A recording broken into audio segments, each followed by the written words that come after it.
21st Precinct, Sergeant Waters. Where is this? Yeah.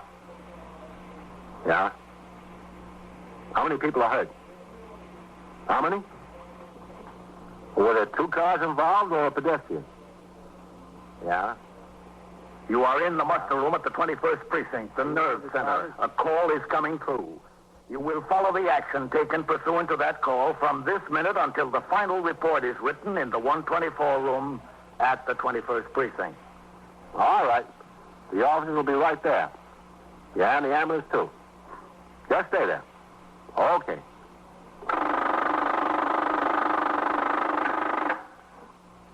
"21st Precinct," transcribed.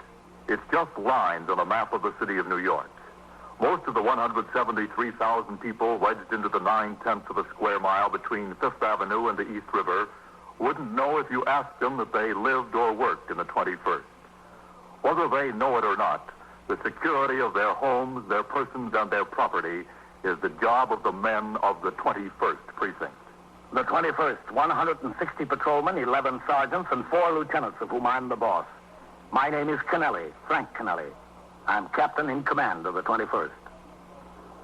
I was working my day tour, 8 a.m. to 6 p.m. As soon as I turned out the platoon and the men who would patrol the precinct for the next 8 hours marched out the front door, Patrolman Bailey, the station house attendant, and Patrolman Winkler, the precinct youth patrolman, appeared with 3 large corrugated cartons to begin decorating the muster room for the Christmas party, which would be held for neighborhood children in the station house the following afternoon. I went into my office to read and sign reports which would be taken to the 6th Division by the precinct messenger. When I finished the job at 9:15 a.m. and came back out into the muster room, Winkler and Bailey already had the tree up and were beginning to decorate it. I walked around behind the desk where Lieutenant Gorman was desk officer and Sergeant Waters was on telephone switchboard duty. 21st Precinct, Sergeant Waters. Captain. Hello, Sergeant. What was he doing? What's going on, Red? Pretty quiet, Captain. All right. Winkler. Yes, sir. Yeah, Isn't that tree smaller than the one we had last year? No, it's about the same size. No, I think the one we had last year was a little fatter, Red. Yes, sir. I guess that's it. Lieutenant, Yeah? Vaquero's got a lost child over there. He's bringing him into the station house. Well, doesn't the kid know where he lives? Vaquero says he's only about 3 years old. He's been looking around for about 20 minutes in the stores over there. The kid says he was with his mother shopping. All right. Where are you going to put the tables, Winkler? What'd you say, Captain? Where are you going to put the tables? Right here along this wall. Refreshments there and the presents here. I think that'll be all right. Yes. Red, have you got a car to take me on patrol? Yes, sir. Sergeant, have number 3 come by the house to take the captain on patrol. Okay, Lieutenant. All right. I went down and got the summons. Now, what are you going to do about it? Do about what, lady? You know very well about what. I told you about what. Did you? I was here yesterday and I told you all about it. You told me there wasn't anything the police could do and that I would have to go down to the magistrate's court and get a summons. That's what you told me. I didn't tell you anything, lady. I didn't even talk to you. Oh, yes, you did. And I did just what you said. I went down to the court and I got a summons out for it. Lady, I wasn't even here yesterday. I was off. Was he? Yes, he was off. He wasn't here. When you were sitting right where you're sitting now? We've got 4 lieutenants in this job. Well, he looks just like you, except that I don't think he has red hair. He doesn't. I suppose I'll have to go through the whole story again then. Who's paying for that Christmas tree? Not the taxpayers, I hope. No, ma'am. The men pay for it themselves. Oh, well, that's good. Suppose you tell me what the trouble is. Well, as I told him yesterday, I had a perfectly legitimate complaint. This old man who lives across the hall from me is conducting a business in the building. People come in there all day and all night long disturbing my peace. Trooping up and down the stairs with packages. You think it was a store on Fifth Avenue instead of an apartment. That's not a police case, lady. So I was told yesterday. And did you complain to the super of the building? Oh, you can't get very far with him. All he told me was, why don't I leave the old man alone? He's not hurting anyone. So I said, he's disturbing my peace. Well, he wouldn't do a thing about it. Not a thing about it. Then I came over here yesterday, and the man without the red hair who was sitting right there told me if I wanted to make a complaint against him, I would have to go down to the magistrate's court and get out a summons, and that's exactly what I did. Here it is. Winkler. Yes, sir. You've got too many blue ones together in a bunch there. Wait, Lieutenant. Right there. Oh, yeah. I'll fix it. I bet you haven't been paying a bit of attention to one word that I've said. I sure have, lady. I heard every word. Well, I wish you'd look at me when you listen. You said you got a summons out for him. That's right. And when I got it, I told them clerks down there at the court that it's a shame I couldn't just get a policeman to go up and arrest him. That it has to be up to a woman like me to act on her own initiative. So he told me what my rights are. He told me I should go to the station house and talk to the desk lieutenant, and that the desk lieutenant would have to send a policeman to serve the summons. No, he didn't tell you that. Oh, yes, he did. I know what he told me. He told you that if you were afraid you might be harmed physically, that a police officer would be sent along to stand by while you served the summons. You're the one who has to serve it. Well, what's the difference? Oh, there's a lot of difference. Are you going to send someone over there with me or not? May I see the summons, please? Of course. Thank you. His name is Ernst Wolfschmidt, That's right. and your name is Myra Bevan. I spell it B-E-A-V-A-N, but I pronounce it Bevin. The address is 761 East 77th Street. I live on the third floor, and he lives right across the hall. And if I don't get some satisfaction out of this, I'm just going to withhold paying my rent. That's all there is to it. It's just making me a nervous wreck. Do you know whether he's home now? Well, I don't know for sure. I haven't been there myself. Is it Mrs. Bevan? Yes, Mrs. Bevan. I'm a widow. What's this man selling out of his apartment, do you know? He's selling everything imaginable. For instance? Well, I saw some portable typewriters in there, radios and fountain pens, toasters, electric clocks, watches, fitted cases, everything like that. You were in and looked at it? Oh, I should say not. He had his door open last night, and I saw into his place. The merchandise is up to the ceiling, and people keep parading up the stairs all day and all night and keep going out with packages. All brand new merchandise? Well, it looks new to me. And did you tell the other lieutenant that when you were in here yesterday? No, how could I tell him if I didn't get a good look inside his place until last night? Did Mr. Wolfschmidt ever offer to sell you anything? I don't even talk to him. How old is he? Oh, in his 70s, I'd say, early 70s. Does he work? Not that you could notice, he doesn't. How long has this been going on, Mrs. Bevan? He's selling to people, you mean? Yes. Would you mind telling me who you are, please? I came in here to talk to this lieutenant. I'm Captain Kennelly, the commanding officer of the precinct. Oh, thank you. How long has it been going on? About 4 or 5 days now. And you never noticed it before. He's doing business from the apartment, I mean. No, Winkler. I never You noticed. better hold that ladder for him. It looks a little shaky. Do you have any idea where this merchandise came from? No, not unless he stole it. I wouldn't be surprised if he did. I wouldn't put it past him. Supposed to be such a lovable old man. I bet you he's a thief. I bet you that. Well, that's a conclusion you can't jump to hastily. But I wish you'd do us a favor, Mrs. Oh, Bevan. what is that? I'd like you to tell the detectives about this. About Wolfschmidt? Yes. I would be delighted. Yeah. Will you see that Mrs. Bevan gets upstairs, Red? Yes. Captain, All right. I'm going out on patrol, Red. Oh, Captain, before you go, Yes, Miss Bevan. if I don't see you again, I wish you a very Merry Christmas. Thanks, Miss Bevan. And the same to you. I went into my office for my overcoat, then out through the front door and down to the curb where Patrolman William Coley was sitting behind the wheel of sector car number 3. I got in and instructed him to patrol toward the northern boundary of the precinct, where I made 2 stops on precinct business, both at garages in connection with applications for renewal of their tow car licenses. Procedure in these cases requires the precinct commander to personally interview the applicant. After these calls were completed, I instructed Patrolman Coley to make a tour of the retail areas in the precinct so that I could observe the traffic conditions, which were aggravated by the holiday crowds. At 10 minutes after 11, a call came over the air for us to ring into the station house. I instructed Patrolman Coley to stop at the closest call box.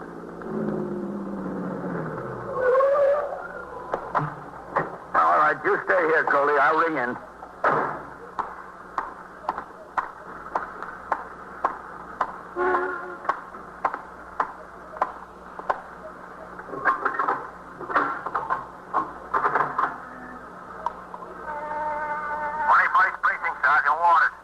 Captain Kennelly, box 19. Lieutenant Gorman wants to talk to you, Captain.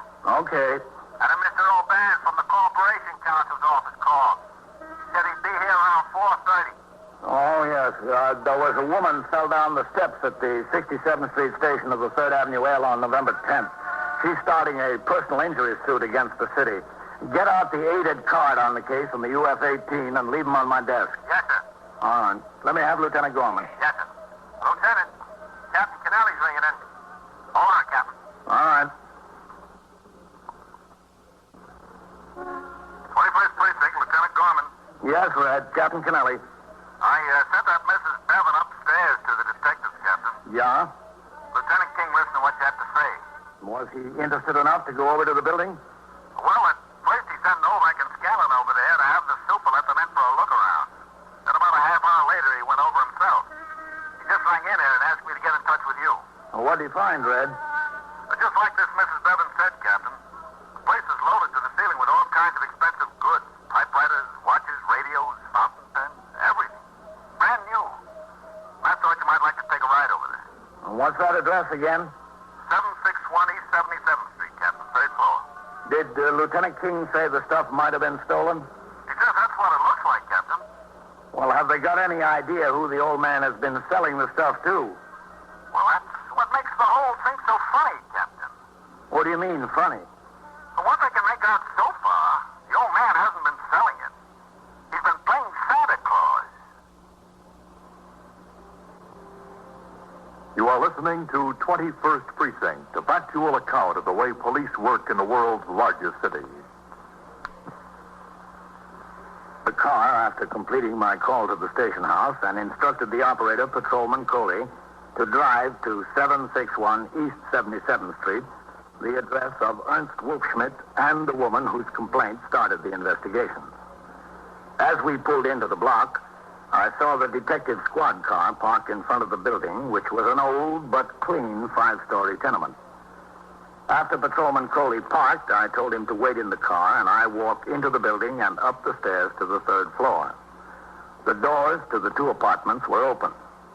In the first one, I saw Lieutenant Matt King, commander of the 21st Detective Squad, talking to another man.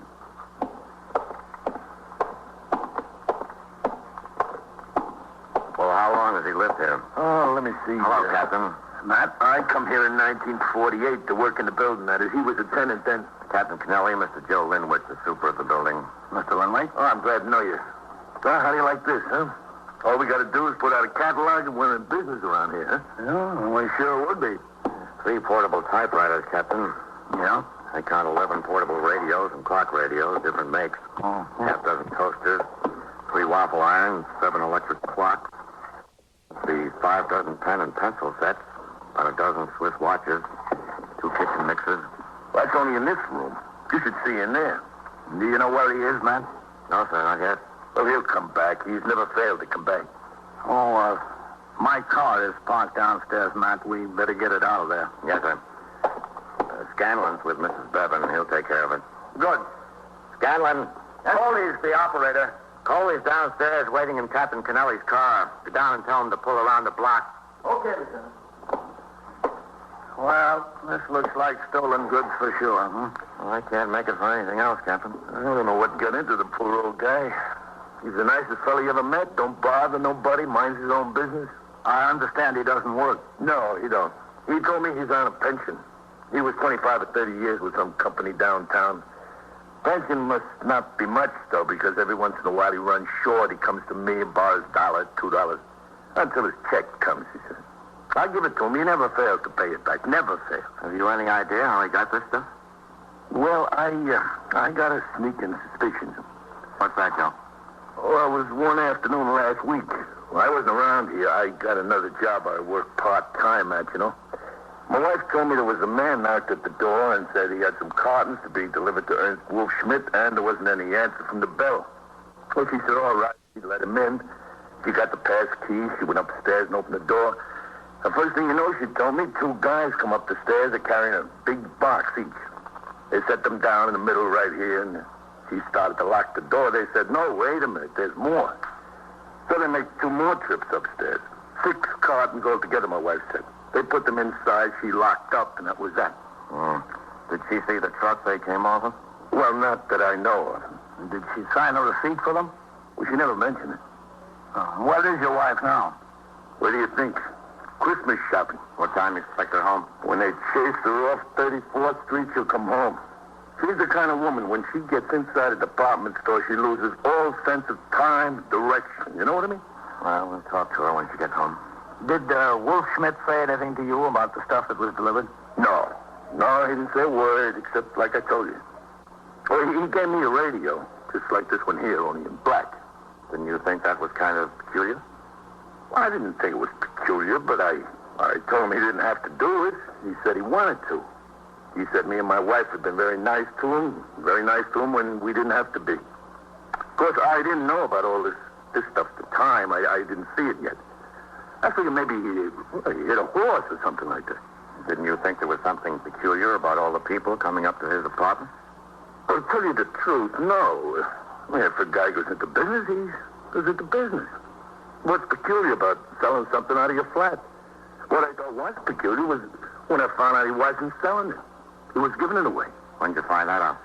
Oh, to be honest with you, not until last night. Kid that works in the delicatessen down the block told me. It was going on right under my nose, and the kid that works in the delicatessen has to tell me he's been giving it away.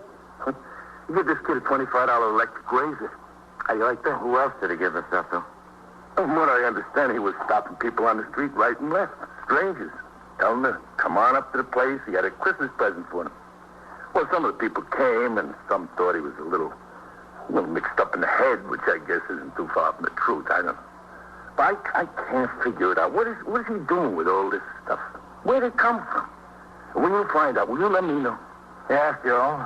When we find out. I understand Mrs. Bevan complained to you about the people coming up here. Ah, that. Well, she complained about anything. She complains about no heat, too much heat. No hot water, water's too hot. Well, she even complained once about the full moon shining in her window, like I could turn off the moon, you know? You think I'm going to have to give my radio back? Well, if it's stolen, you will. I don't know. That's what I get for dreaming. I was picturing myself sitting on the stoop next summer on a hot night, you know. Can of beer, at radio, listen to ball game. Officer. Speak to the devil. Yes, Miss Bevan? He's coming. I saw him coming. Yeah? I was looking out my window and I saw him coming down the block. That thief, that criminal. You sure it was him? Of course I'm sure it was him. You get back inside your apartment and close the door. We'll handle it. I'm entitled to stay here, don't you think? No, I don't. I'm entitled to serve my summons. You do that later after we get this straightened out. I suggest you get in your own flat. If that's the way you feel about it, all right. But you don't seem to remember who started. See what that means, Captain? Yeah, I see. You want me to get out of here, too? I just as soon. I kind of like the old... No, I think you better stay, Joe. All right. You go out in the hall and take a look. See if he's coming up the stairs. Okay. Come right back in. As soon as I see him? Yeah. Well, I guess you'll get your answer soon, man. Yes, sir. I guess I will. Sure got hold of a lot of merchandise. Yeah, he didn't buy it. That's a cinch. He's coming up, Lieutenant. All right. Let's shut the door. Did he see you, Joe?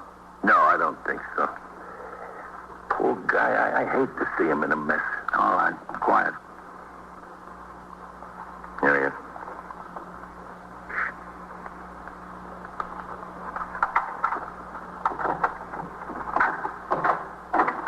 Come in, Mr. Wolfsmith. Oh. What's the matter? Hello, Mr. Wolfsmith. Joe, what's the matter? Why the police? It wasn't my idea, Mr. Wolfsmith. This is Captain Kennelly. I'm Lieutenant King. Whose idea? Hers, across the hall? Yeah. She said she would make me trouble.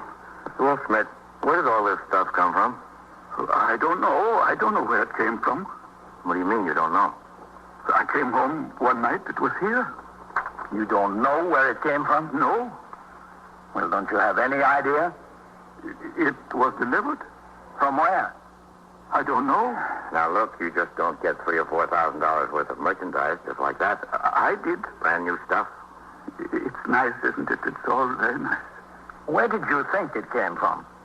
I don't know. Don't you care? It was here. It had my name on the boxes. It had my address. Did you order it from anywhere? Where would I order it from? Look, could we sit down and talk? I've been outside since 9 o'clock. My feet hurt me. You sit down. There plenty of more chairs. Take the fountain pens off the chair there. Would you like a fountain pen? Put one in your pocket with a Merry Christmas. Now, look, Mr. Wolfschmidt. Joe, maybe we all have some coffee, huh? Go in the kitchen, put the water down for the coffee, huh? I don't think I care for any, Mr. Wolfschmidt. The captain would like some? And the lieutenant? No, we don't care for any, thank you. So there's no use having coffee alone. I'd like you to tell us how you got all this merchandise, Mr. Wolfschmidt. It came, that's all. Did you steal it? Me? Did you? No. Did some friends of yours steal it? My friends don't steal. If my friends stole, they wouldn't be my friends anymore. Well, where did it come from? It was here. I found it here. Well, did you care where it came from? It came to me. My name was on the boxes. Well, who do you think sent it to you? I don't know. You have any idea? I thought who might send it to me. I thought. I couldn't think of anybody. Then how do you think it got here? In the cartons. Didn't you think it was a good idea to make some inquiries about it? But my name was on the boxes. My name and my address. And you did nothing about it? Oh, sure, I did something about it. I did a very lot about it. What did you do? Well, I had no idea what was in the boxes. I opened them up and I saw all the beautiful things that people want and need and love to have. So I did something about it. What? Well, whoever sent it knew that I couldn't use 5 typewriters. I couldn't listen to 11 radios. I couldn't write with all those pens. So I thought I was the one who was chosen to make people happy for Christmas. To give them away to good people who wanted them and needed them to use. Well, who do you think chose you to do this? Well, it could have been some good person who chose me, but then I don't know anyone who would have that money to spend. So I thought... What did you think? Oh, it would sound silly saying it to you. But thinking of it, it doesn't sound so silly. I thought maybe God sent them. Oh. To make people happy with. I see. There are so many people that can be made happy and need to be made happy. When all this arrived, I thought that was what for. I went out and found people who needed it and could use it and deserved it. I didn't care about any of it for myself, really. Listen, I think I could use some coffee. I'll go put it up. Can you find everything, Joe? Yeah, sure. It wasn't right to give it away? We'll get it all straightened out. I'm sorry if I did something wrong. Well, at least your heart was in the right place. In another few minutes, I left the apartment and resumed patrol. I instructed Patrolman Coley to make another tour of the shopping districts in the precinct to check the patrol conditions. We were headed for the station house when a call came over the radio concerning an automobile accident, ambulance responding on the East River Drive. We made the run. A car had overturned attempting to avoid a collision, and the driver had been injured. I remained at the scene until the victim had been taken to the hospital and traffic restored to normal. It was nearly 1 o'clock when the car pulled up in front of the station house. I got out, crossed the sidewalk, and walked up the worn stone steps into the muster room. I headed around behind the desk to sign the blotter.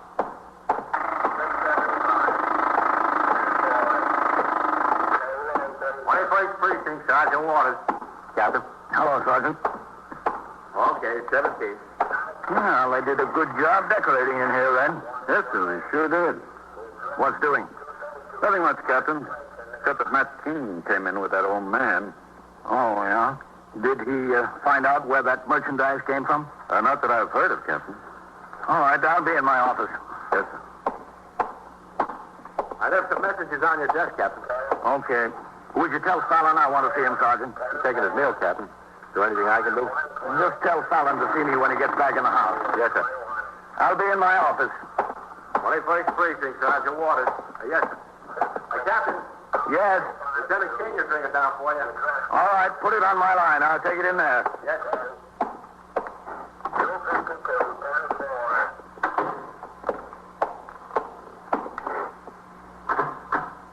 21st Precinct, Captain Kennelly. Lieutenant King, Captain. Yes, Matt. We've got that old man, Mr. Wolfschmidt, up here in the detective squad. I know. I found out where that stuff came from. Where? Well, Scanlon had a brainstorm. Yeah? He got out the Manhattan telephone directory and looked up Wolfschmidt. There happens to be a discount store at 761 West 77th Street run by an Ernest Wolfschmidt, E-R-N-E-S-T. Our friend is Ernst, E-R-N-S-T. The same number on the west side. Yes, sir, that's right. I called over there. The Wolfschmidt who owns the store told me he bought a bankrupt stock in Jersey last week and ordered it shipped in by truck. This merchandise, all right. He was wondering what happened to it. As a matter of fact, he'd already called the trucking company. And they addressed the shipment east 77th instead of west 77th. Yes, sir. That's what it looks like.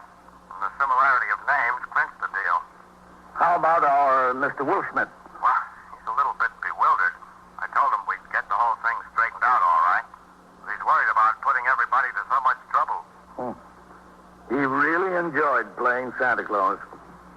Too bad that stuff didn't come from where he thought it did.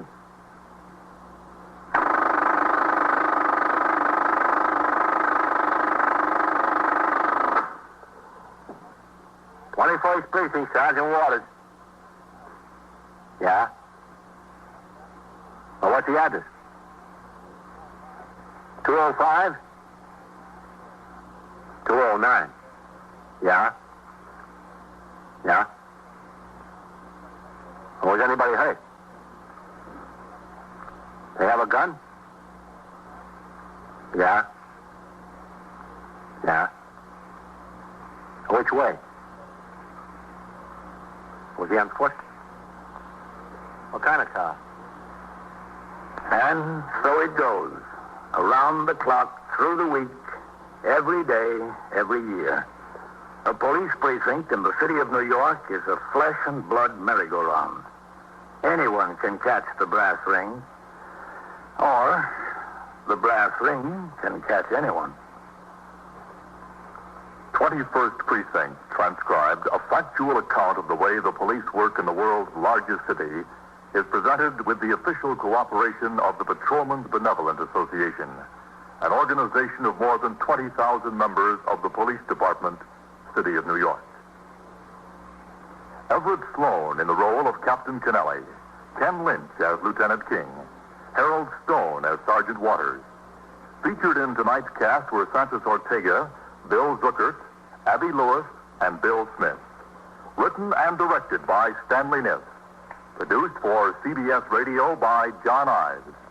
Bob Pfeiffer speaking.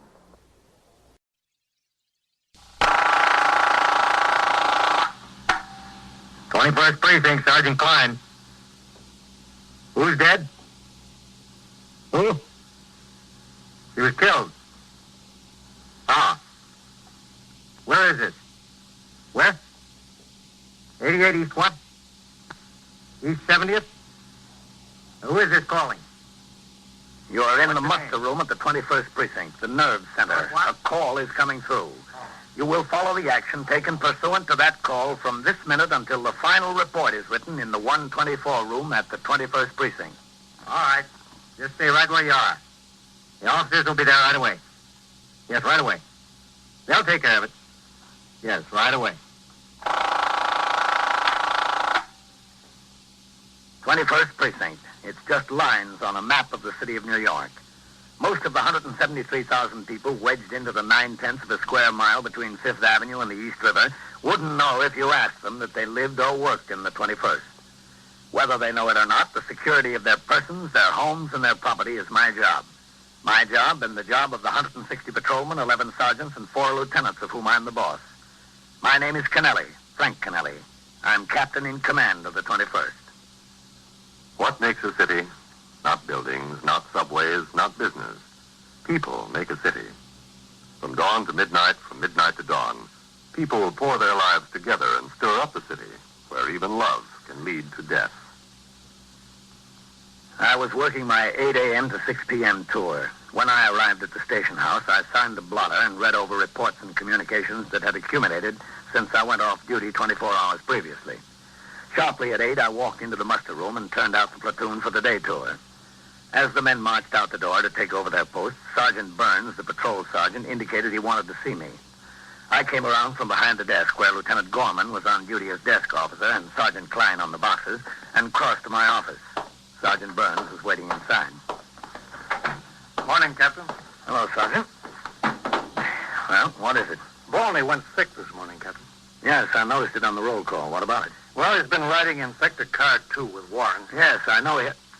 Listen, what's this UF-61 here? It says a radio stolen from a parked car. What kind of radio? And where was the car parked? I can't sign a report like that and send it on to division. Was that on my tour, Captain? Yesterday, yes. Don't you look these things over before they're written up? How did he get by you? Whose is it? Parker. Check his memorandum book and see if he's got the facts himself. If he hasn't, get on his tail. Yes, sir. All right. What about Bolney? Well, he's been riding as a recorder in Sector Car 2 with Warren. Yes. I noticed they hadn't been getting along so well together, always scrapping about who's going to take what pinch and so forth. No complaints to me, but I could see this had been going on. Uh-huh. I warned them that I'd split them up if they didn't knock off. Well, it kept going on. After the tour yesterday, I told them I was going to put them both on fixed posts today. And Bolney went sick this morning? Yes, sir. How about Warren? He's swinging. You think Bolney's malingering? He looked all right yesterday afternoon, Captain. Did he? Yes, sir. Sergeant Klein. Sergeant, get me the reserve surgeon, will you? Yes, sir. Captain, looks like we've got a bad homicide. Where? The boy's hopping, Captain. I got 4 or 5 calls. All right, I'll be out. Says it looks like we've got a bad homicide. Where's that? I don't know. The board's jammed up. That's right, 88 subject. Right. That's all we know about it. Call came through CB. I caught it on the air. Okay.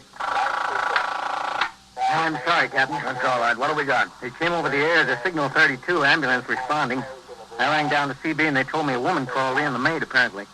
She got to work this morning and found the lady's body. Homicide for sure? She was a little hysterical, that's what they gathered. No name? No, sir, not yet. Well, did you notify the detectives? Yes, sir, just now. That's the press again. They've been burning in here since the call was put out. 88 East 70th, that's the good address. 21st Precinct, Sergeant Klein. Let's take a ride over there, Morley. Yes, sir. Look, you know as much about it as we do. Call didn't even come through here. The detectives are just now on the way. I just know I about gave instructions to the desk officer to reach the surgeon on reserve by telephone with a request to visit the home of Patrolman Bolney, who reported sick under circumstances which indicated he might be attempting to evade disagreeable duty. Then with Sergeant Burns, I drove to 88 East 70th Street, the scene of the reported homicide. The house was a 4-story white stone mansion built early in the century and converted within the last 10 years to an apartment building, 1 apartment on each floor. One of the sector men had been posted at the street door to keep the curious out of the entrance hall. He told us the occurrence did, in fact, appear to be homicide. We went inside and took the small self-service elevator to the 3rd floor. The door to the apartment was standing wide open. The place was magnificently furnished. There were thick wall-to-wall carpets. I went over to talk to the maid who sat on the living room couch. She still wore the hat she had on when she arrived at work. Oh, Miss Edith, I'm Captain Kennelly. she was so beautiful, so beautiful. To walk in the bedroom like that and find her, sprawled out, cold. Did you call the police? Yes, sir. I called the police. When I first opened the door of the apartment, I knew there was something the matter. I knew it. The television was on, newspapers, glasses were all over the front room, ashtrays full up. Miss Edith never left anything like that. Looks pretty straightened up in here now. Yes, sir. I turned off the television and picked up a little. Then I walked back to the kitchen. That's when I saw her. The minute I saw her, I knew it. Laying on the floor there in the bedroom, just stretched out. That yellow hair she had all turned everywhere. And she always had it so neat. So neat, mister. What's your name? My name? Yes. Doris Rumsey. Ramsey? No, sir. With an O. My family spell it with an O. Head bashed in like that.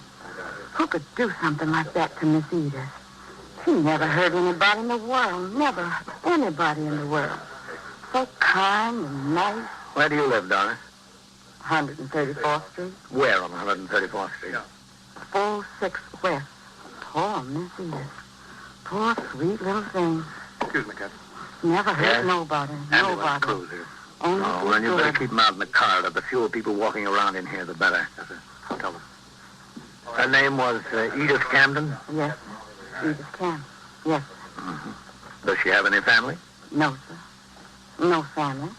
At least not in New York. She comes from Texas. She's got brothers in Texas. 2, I think. Oh, sweet little girl. So sweet. She must have been pretty well off to live in an apartment like this. Did she live here alone? Yes, sir. All alone. She wasn't married? No, sir. Was she ever married? No, sir. Not that she told me. Did she go to business? What do you mean? Well, I mean, did she have a job or anything like that? Oh, no, sir. Not Miss Edith. Well, what did she do? She had a friend, Captain. Oh. Hello, Captain. Oh, hello, man. Doris, this is Lieutenant King. He's in charge of the detectives who'll take over this case. Yes, sir. You tell him everything he wants to know. Yes, sir. Poor Miss Edith. I don't know what I'm going to do without her. I couldn't work for nobody else. Nobody else. Where is it, Captain, in there? Yeah. Let's take a look. You sit here, Doris, all right? Yes, sir. It's all right. I'm not going no place.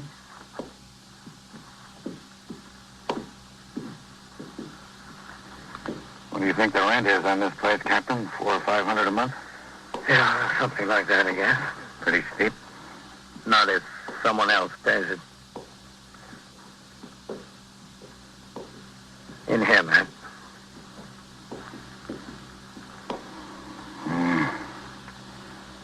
Pretty dress she was wearing.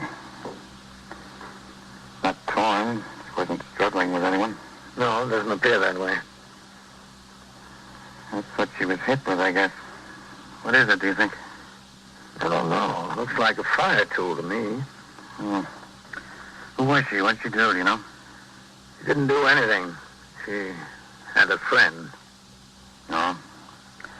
Well, the tabloids are going to have a field day with this one. Made to order for them. It sure is. There's all the elements. A mystery, a blonde, and Park Avenue. Yes, sir. Too bad she's not around to read about it. The call had come in at 6 minutes after 8 a.m.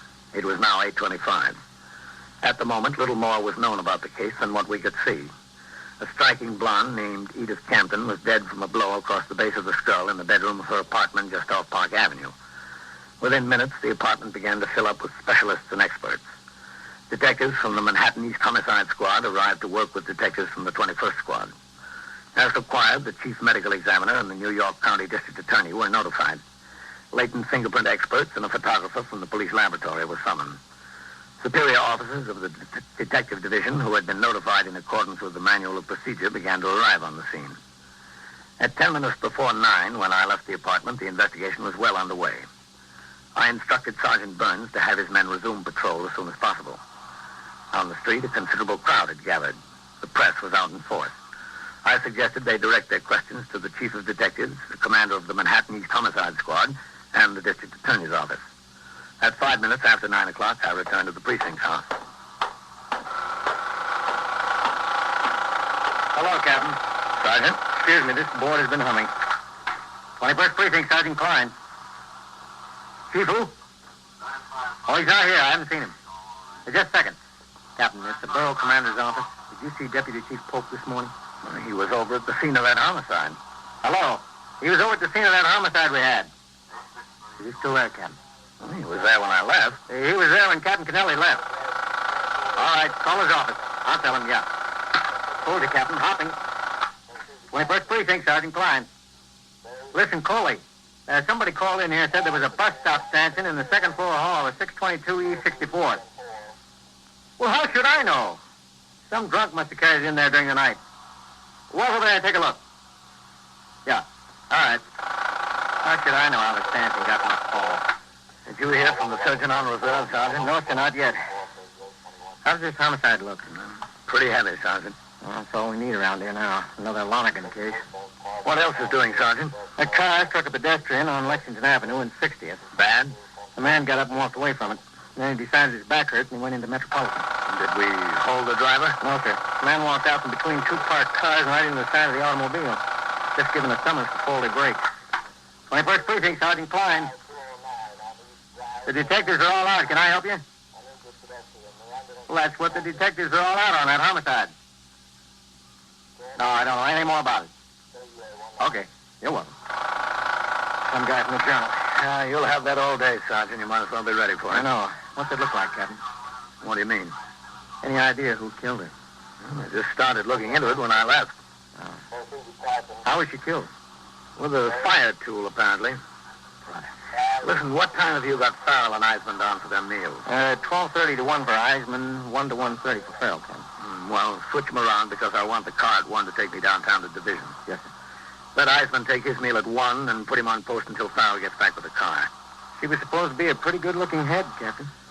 Yeah, I imagine she was. And one of those fellows from the press told me she won a beauty contest in Texas 7 or 8 years ago. That's how she first happened to come to New York. Judges picked her unanimously. Texas Venus, they call her. Did they? I wonder what the judges would have called her if they'd seen her this morning. Homicide is, of course, the most serious crime on the books. But it's not very often that detectives are called upon to deal with a murder mystery typical of detective fiction in which the guilty party must be singled out from among a number of known suspects. Nearly all homicides fall into two other categories. Either they're crimes committed in the heat of passion with the killer readily identifiable and easily apprehended, perhaps within minutes after the act, or they're felony murders committed during the course of robbery, burglary, or rape, in which case the killer seldom had any previous connection with the victim. In the case at hand, there was an element of mystery. At 20 minutes past 10 a.m., I had finished reading and signing reports and communications. Captain Kennelly. Sergeant Klein, Captain. The surgeon on reserve is ringing in. Dr. Van Teller? Oh, all right. Hold on, Captain. Captain Kennelly. Hello, Captain. Dr. Van Teller, Chief Surgeon's office. Yes, Doctor. I called at the home of Patrolman Boney. He was in bed. Well, did you examine him? Yes, I did. Did he appear to be malingering? Well, he complained of a pain in his stomach. I see. Well, if anyone can complain of a pain in the stomach, whether they got it or not. But a temperature of 101.5 is a little bit difficult to manufacture. He's sick, all right. Oh, well, what's the matter with him, Doctor? Well, it looks like this virus is going around. That's what I say it is. Well, how long do you think he'll be out? A couple of days, that's all. All right, Doctor, thank you. Bye, Captain. Goodbye. Much obliged. Captain Kennelly. Sergeant Klein on TS, Captain. Joe Wagon of the news is out here. He wants to see you.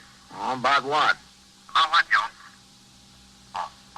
About the homicide, Captain. Tell him I don't know anything about that. He ought to talk to the detectives. Yes. Captain says he doesn't know anything about it, Joe. Talk to the detective. Oh, just a second. He wants to see you anyway, Captain. All right, tell him to come on in. Yes. Go on in, Joe. Oh, Sergeant, Yes, sir. who's on post number 6? Singleton, Captain. Come in. When he rings in, Sergeant. Yes, sir. Hello, Captain. Leave the door open, Joe. When he rings in, tell him I've got a written complaint from a citizen about a peddler selling fruits and vegetables from a wagon over there. Tell him if he runs across that peddler to check and see if his license is okay. Yes. Oh, sit down, Joe. Big doings up here today, Captain. Well, I can't tell you anything about it, Joe. I don't know anything. I was only there for a few minutes this morning. What the apartment look like upstairs? Plush? Yeah, it was plush, if you want to call it that, but you better talk to Lieutenant King or the chief of detectives or the homicide captain. They've got it all over there. We don't know anything here. But, Captain, I got tired of waiting out on the street. I saw all the big brass going in and none of them coming out. We get tired of standing first on one foot and then the other. What's the deal? Who did her in? Joe, I told you, I don't know anything. You're the captain of the precinct, aren't you? Well, I still don't know anything. What is this, Frank? The Wilhelmstrasse? Somebody's got to know something. Now, be patient, Joe. You've got a morning paper. You've got all day to get your story. You'll get it. I'm embarrassed to call my city editor. Well, don't be embarrassed, Joe. He understands. You never know how to talk to him. Get your story out there, Joe. The chief of detectives. Excuse me, Captain. Thanks a lot. The muster room was alive with activity. Lieutenant Matt King of the 21st Detective Squad had walked in the door with the chief of detectives and the acting captain in command of the Manhattan East Homicide Squad. Close on their heels were reporters from all of the 7 daily papers with general circulation in New York, the Associated Press, and a newsman from CBS Radio. Lurking on all sides were photographers from most of the papers and motion picture cameramen. It was apparent that these top officers had avoided talking to the press at the scene of the homicide, but now they were cornered. I walked out into the muster room where the questions were being fired at a rapid rate. Think, did the medical examiner fix the time of death? Not yet, not definitely. Sometime during the night. Sure, there is blood of double life. All right, take it easy. Just a second. Quiet. Listen, Chief, we don't have anything for a story yet. Nothing. Give us a break, will you? Well, I'll tell you what we'll do, boys. There's some things we know we can't tell you yet. Give us a couple of minutes to decide what we can tell you, and you'll have a story. Okay? Okay, fair enough. Here's the captain's office. Use that. Coming through, then. Hello, Frank. Chief? Right Tough deal, huh? Wicked. Go ahead, help yourself. Come ahead, Frank. Thanks. Listen, give us a break, will you? Close that door. They'll find a way, those guys. How you been, Frank? Okay, fine. How's Ellen? Good. I'll give them my best. Well, I guess I'll have to tell those boys something, Matt. They're entitled to their story. Yes, sir, but I'd like to keep quiet about the boyfriend for a while. I don't think there's any point putting him into it yet, Chief. No, neither do I. We can tell them that Edith Camden isn't her real name. She's just been using it since she came to New York. Yes, sir. What else? Well, she worked as a model. Not a cover girl. No, sir, for a fashion house, then in a store, but I think they know that. How about suspects? Well, who, Chief? Well, supposing I say there's 4 or 5 people we want to talk to, but that we can't divulge any names at this point. Yes, sir, that'd be good. You might want to mention her address and phone book, that we're checking every one of her friends. No, I'd better say acquaintances. Yes, sir. Yes, just that address and phone book ought to make them happy. Always does. 30 detectives assigned to the case. How's that? Fine. They want to know if there was any evidence of her being killed by a burglar or someone who entered the apartment with criminal intent. I think you can tell them that the place wasn't broken into, Chief. Okay. Want them to let them talk to the maid, Matt? I think all they'll want is pictures of her. We can go that far. All right. Guess that about does it. Frank, let's get together some night, huh? Oh, I'd be glad to, Chief. I'll tell Mary to call Ellen and set it up, okay? Fine. Okay, Matt. Throw me to the wolves. Yes, sir.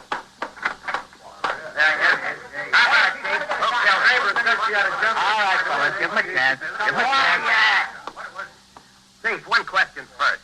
My desk wants to get a photographer into her apartment. When can we do that? Sometime early this afternoon, just as soon as the technicians from the police laboratory get finished. What time? What time, Matt? 1:30 at the latest. Quiet. Quiet. All right, boys, this is the story. We've got 30 men on the job. At this moment, we have no more idea than you do who the killer is. However, there are 4 or 5 people with whom we want to talk about this. Now, in addition to that, Miss Camden had a telephone and address book. A little black book? What color is it, Matt? Baby blue leather. Hey, boy. Now, in addition to the 4 or 5, we'll be in touch with every person listed in her phone book in order to get some idea of her movements yesterday and last night. As I told you before, the ME's office has not yet reported So the press finding had in their regards to story. the time of death. All that could But I be can tell you divulged this. without hindrance to Killer the apparently investigation was given to someone them. whom Miss Camden- In a few minutes, the reporters hurried out of the precinct house to find telephone.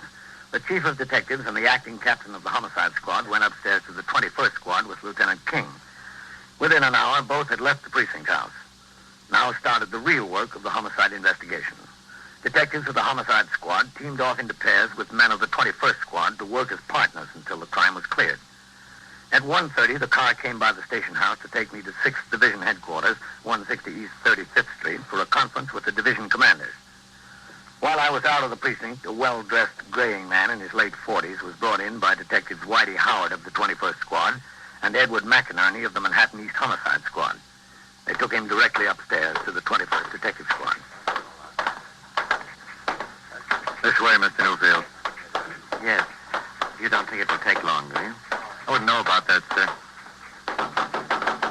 Come in. Lieutenant, we got Mr. Newfield here. Oh, good. Come in, Mr. Newfield.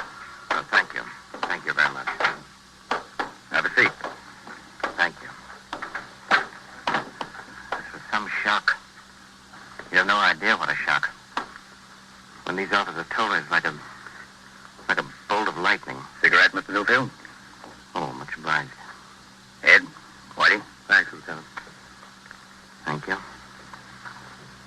I'm Lieutenant King. How do you do? You know what this is all about, don't you, Mr. Newfield? Yes, I suppose so. Is Walter Newfield your full name, sir? Walter Crane Newfield. And where do you live? I have a home in Westchester. Where in Westchester? Winslow Park. Your business in New York? That's right. What is your business, Mr. Newfield?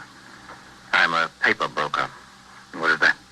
I act as broker for mills in selling paper to printers and publishers. I see.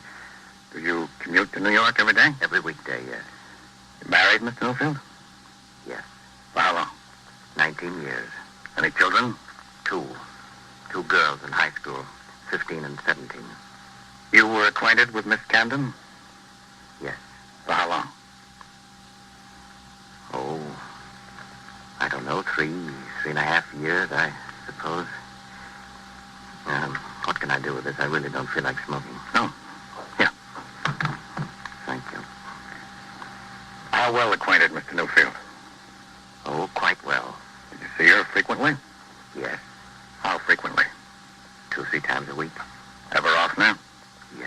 sometimes. At her apartment? Yes, there, and we'd go out to the theater and clubs together. Was that her apartment, Mr. Newfield? She lived there, yes. I know she lived there, but who paid the rent? Well, I imagine she did. Who gave her the money? Well, I don't suppose there's any use of denying the fact that Edith and I were very close. My wife and I hadn't gotten along for years. Someday I hope to marry Edith. That's the way it is. I couldn't help it. A man needs some sort of life. You paid the rent? Yes. When did you last see her, Mr. Newfield? The night before last. You didn't see her yesterday? No. The last night? No. Were you in New York yesterday? Yes. Where? I was at my office until 5:15. And then? I went to Grand Central, took the 5:34 home. To Winslow Park? That's right. Was your wife at your home in Winslow Park? No. Where was she? She and the girls are in Cape Cod for a month. Was anyone at your house in Winslow Park besides you? No, I was all alone. Did you see anyone you knew on the train? Well, I think so, Lieutenant, yes. Who? Well, I don't recall at the moment. I have to think about that. Sure, go ahead. Think about it, Mr. Newfield. Lieutenant, I know this can't help coming out. This whole thing is bound to get in the papers. I don't care about myself or what anybody says about me, but those two young girls of mine, this is going to be terrible on them. Just terrible. It'll be worse on them, Mr. Newfield, if you continue to tell us lies. Well, I haven't told you any lies. Just said you didn't see Miss Camden last night. That's a lie, isn't it? No, it isn't. Said you were home in Winslow Park last night. That's also a lie. We know you never left New York. How about the truth, Mr. Newfield? How about the truth? Well, I don't know what to say. I don't know what to do. I haven't had time to think. I have nothing in the world but those two girls. Please think of them. That was your job, Mr. Newfield. I've got mine. The interrogation of Walter Crane Newfield continued. So did my conference at division headquarters. It finally broke up at 3 p.m. Patrolman Farrell drove me uptown to the 21st. I instructed him to pick up his partner and resume patrol. He drove away, and I walked up the steps and into the muster room. 21st Precinct, Sergeant Klein. All right, 17. Hello, Captain. What's doing, Sergeant? That's nothing like this morning, sir. That's good. Where's Lieutenant Gorman? I'm filling in for him, Captain. DA's office called for him to come down in a hurry. Yeah? A burglary case went to that this afternoon, but he made the arrest when he was a sergeant in the 64th last winter. Well, this is a fine time to let us know, isn't it? Well, the boy was going to take a plea, but he decided to stand trial at the last minute. Oh. All right. Stand right up to the desk there, would you please? Here. Okay, Whitey, book him in. Yes, sir. Just a second. Hello, man. Captain. Walter Crane Newfield. Matt? Yes, Captain? What's that? That homicide. Middle name is C-R-A-N-E, Crane? Is that right? Yes, that's right. That's fast work. He got twisted up in his own lies. N-U-F-F-I-E-L-D. How'd it happen? When he finally told us, he said she was going to break it off. She had a guy she wanted to marry. Age? 47. He was so enraged, he picked up a fire iron and hit her over the head. What's the charge? Murder first. Why'd he do it? What'd he say? He said he killed her because he loved her. Well, if you've got to kill somebody, that's as good a reason as any.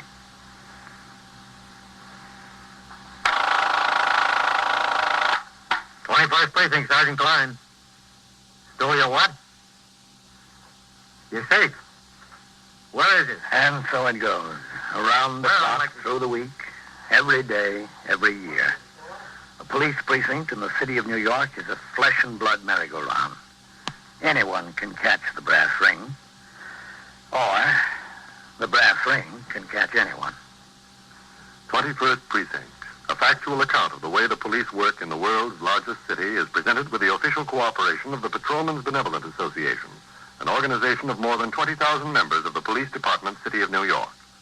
Everett Sloan in the role of Captain Kennelly, Ken Lynch as Lieutenant King. Featured in tonight's cast were Lawson Zerbe, Wendell Holmes, George Petrie, Joseph Julian, Frank Reddick, Eric Dressler, and Rosetta Lenoir. Written and directed by Stanley Ness, Produced for CBS Radio by John Ives. Art Hanna speaking.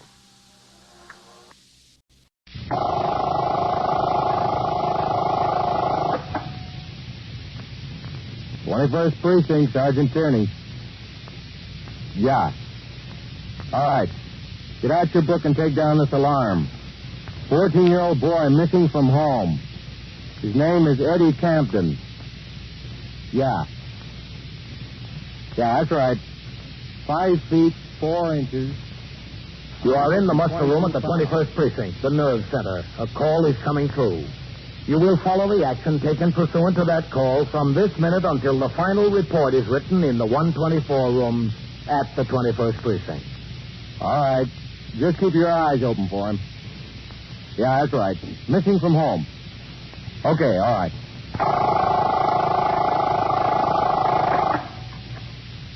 21st Precinct. Just lines on a map of the city of New York. Most of the 173,000 people wedged into the 9/10 of a square mile between Fifth Avenue and the East River wouldn't know if you asked them that they lived or worked in the 21st. Whether they know it or not, the security of their homes, their persons, and their property is the job of the men of the 21st Precinct. The 21st, 160 patrolmen, 11 sergeants, and 4 lieutenants, of whom I'm the boss. My name is Kennelly, Frank Kennelly. I'm captain in command of the 21st. I was working my night tour, 4 p.m. to 8 a.m. When I came into the station house at 3:35 p.m., I went around the desk to sign the blotter. Lieutenant Gorman, who would be desk officer during the forthcoming tour, was already there and getting a summary of patrol conditions in the precinct from Lieutenant Snyder, who was working the 8 to 4. I walked into my office where I found a message to call the district surgeon of the department. As the call was being put through, I glanced at a few reports and communications which seemed important to the 124 man, who left them in a prominent place on my desk. When I spoke to the doctor on the phone, he told me that the neurological tests and x-rays that had been made of me after an accident between an RMP car in which I was riding and another automobile were all negative. There was no sign of a head injury.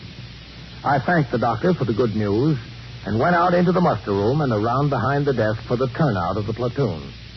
The 58 men who would patrol the precinct for the next 8 hours had marched out of the back room in a military manner and lined up in front of the desk where the roll call was just ending. Stack. Yeah. Tanner. Yep. Taub. Yeah.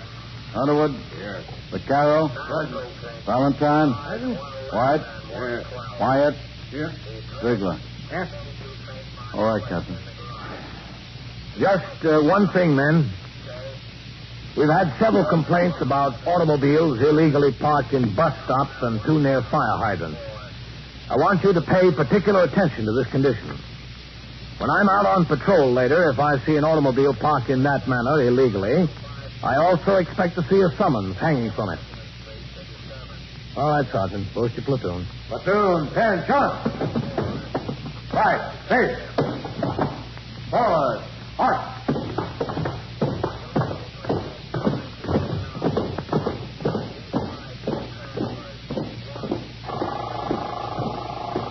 Okay, Red. Just a second, Captain. Yes, Red.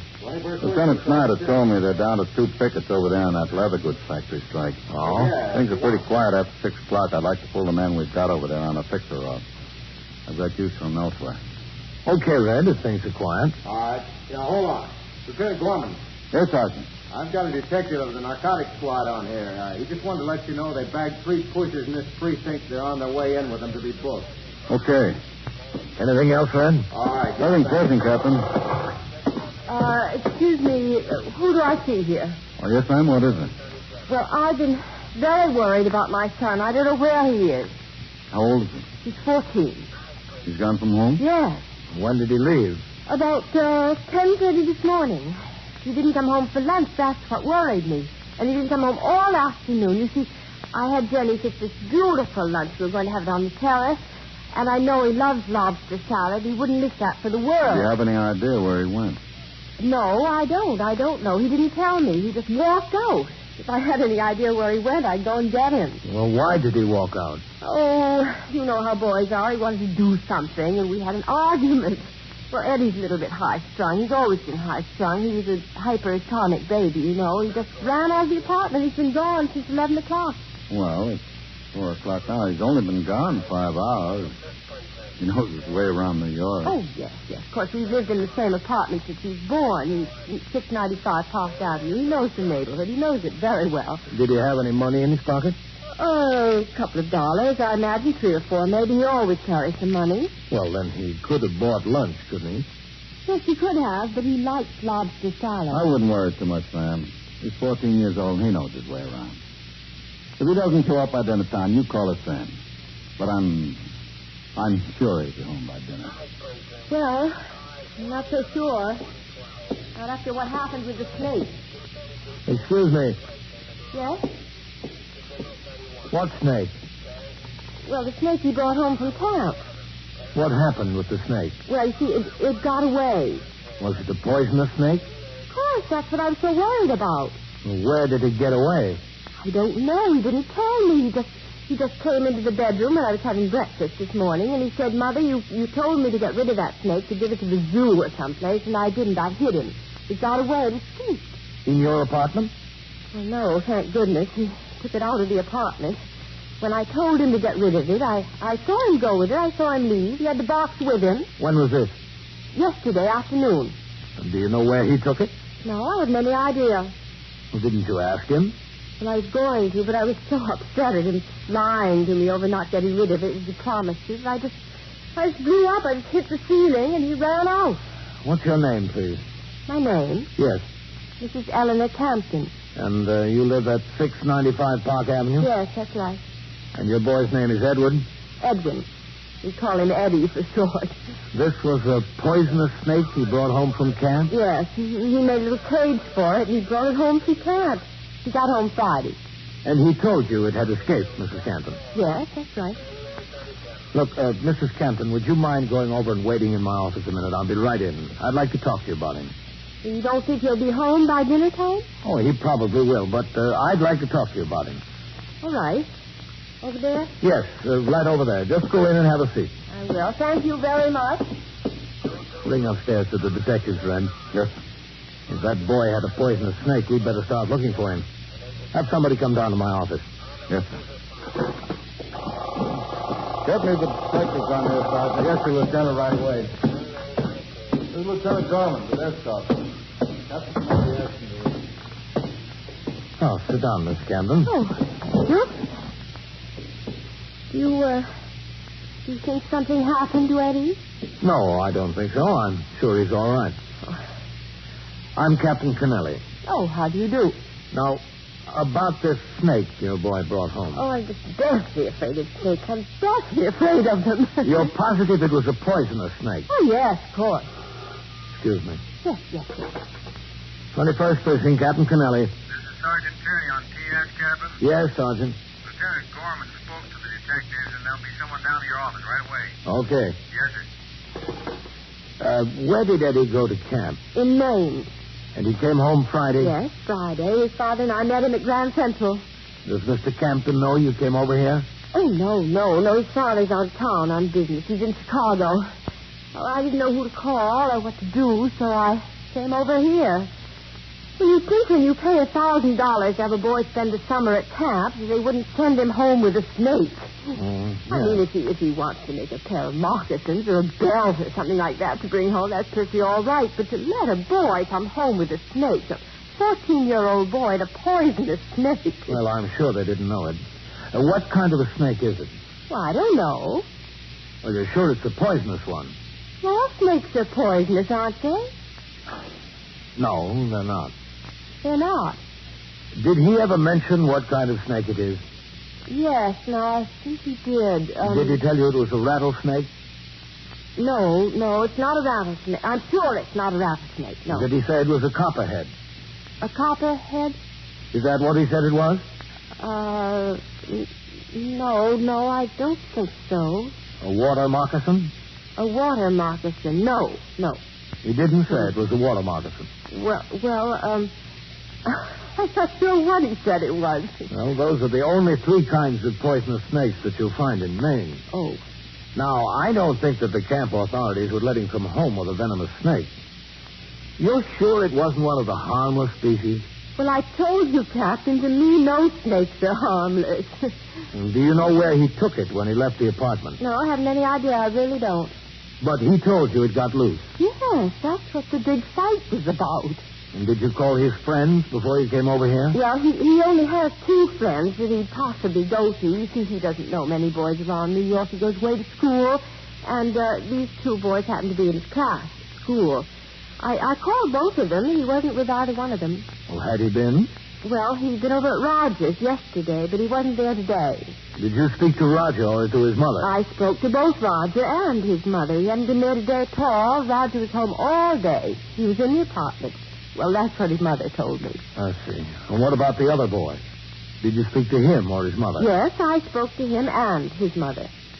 Now, does Eddie have any place that he might go? Any other friends where he might have taken the snake, where it might have gotten loose? Captain, if I knew, I would have been there. I really would have.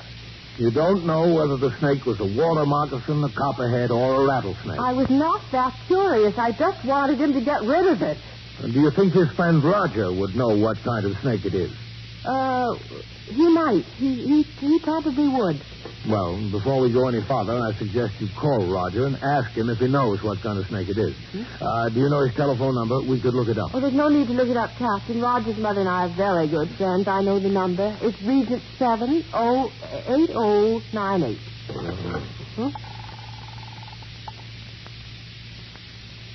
21st Precinct, Sergeant Tierney. Sergeant, would you get Regent 78098? Yes. Here you are, Mrs. Campton. Sure. Come in. Oh, hello, man. Everyone was tied up, so I came down myself. Good, man. What have we got? Mrs. Campton, this is Lieutenant King, commander of the 21st Detective Squad, Miss Eleanor Campton. How do you do? Captain? Did Red tell you what this was all about? Yes, sir, Captain. Hello, Mary. It's Eleanor. She's calling one of his friends to find out if the snake was poisonous. No. No, he didn't come home yet. No, not yet. Well, I haven't any idea, Mary. I wish I knew. Darling, you're sure Roger doesn't know more than he's telling? Uh-huh. Yes, I see. Well, I'm at the police station. Would you ask for the boy, No. Mrs. Campton? Yes, May. Yes, may I talk to Roger, please? I just have to ask him something. Well, the policeman wants me to ask him something. Well, it's nothing, really. It's just a little information. All right, thanks, May. He has to know everything that's going on. He just has to. Would this boy know whether the snake is poisonous or not? Well, he should. He's almost as bright as Eddie. And he's a very good friend of Eddie's, too. He's really... Oh, hello, Roger. No, not yet. Not yet, Roger. I'll let you know as soon as he does. I'll tell him to call you. Listen, Roger, darling, did Eddie ever tell you what kind of snake that was? Yes? Yes. Oh, he did? Well, what kind of snake did he tell you it was? I see. All right, Roger, darling. Yes. Thank you very much. Will you tell your mother I'll call her this evening? No, I don't have time to talk to her now. I'll call her as soon as I get home. Yes, dear. Yes, Roger, I will. Goodbye. Well... What kind of snake was it, Mrs. Campton? Well, Roger says that Eddie told him it was a copperhead. Oh? Now, that's one of the bad kind, isn't it? Yes, it is. Especially when it's running around loose. You are listening to 21st Precinct, a factual account of the way police work in the world's largest city. Here's George Frame with a word of advice. Get on the right track, baby. Get on the right track, baby. And what track's the right track? The one that leads to the bank, or wherever you're keeping those Series E United States savings bonds you've been getting through the payroll savings plan. Sure is a good feeling to know those bonds are coming in regularly, isn't it? Like old Ben Franklin said, a penny saved is a penny earned. And by putting your pennies and dollars into United States savings bonds, you earn yourself a mighty nice interest rate. So remember what George Crane says. Get on the right track. Walk out there, get on the right track. Walk out there, get on the right track.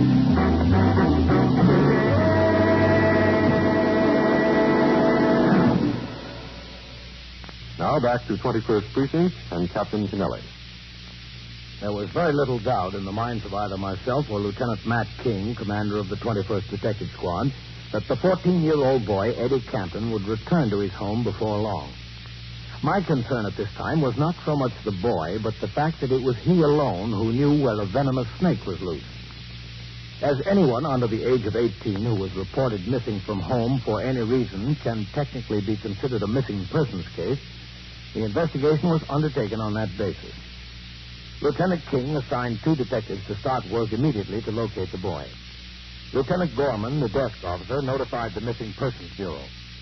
The Communications Bureau was also notified, and a description of the boy was put out on the teletype circuit, which reaches every precinct house in the city. In the meantime, as each patrolman on post and those on radio motor patrol in the 25th First made his hourly ring into the station house from call boxes scattered throughout the precinct, he was given a description of the boy by Sergeant Tierney on telephone switchboard duty. The adjacent 19th and 23rd precincts and the 22nd precinct, which covers Central Park, were notified and requested to give similar alarms to patrolmen on post. By 6 p.m., when I went out on patrol, there was no sign of the boy.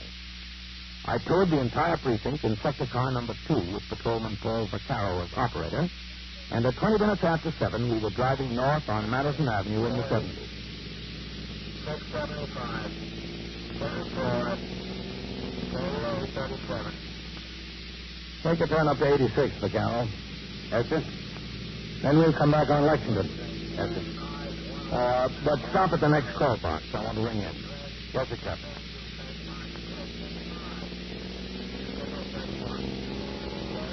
That kid stays out on the street after dark. We ought to be able to spot him then, Captain. Well, maybe he's not out on the street. Yes, sir. You want to ring in from there, Captain? Yeah, that's all right.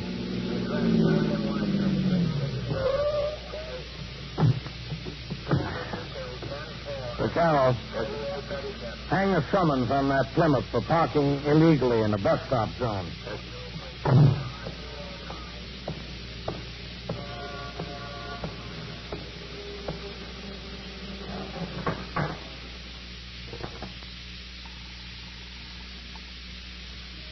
First precinct, Sergeant Pierce. Captain Kennelly, Mark 17. Any sign of the boy, Sergeant? No, sir, not yet. All right, let me speak to Lieutenant Gorman. Yes, sir. Lieutenant Captain Kennelly, please. Hold on, Captain.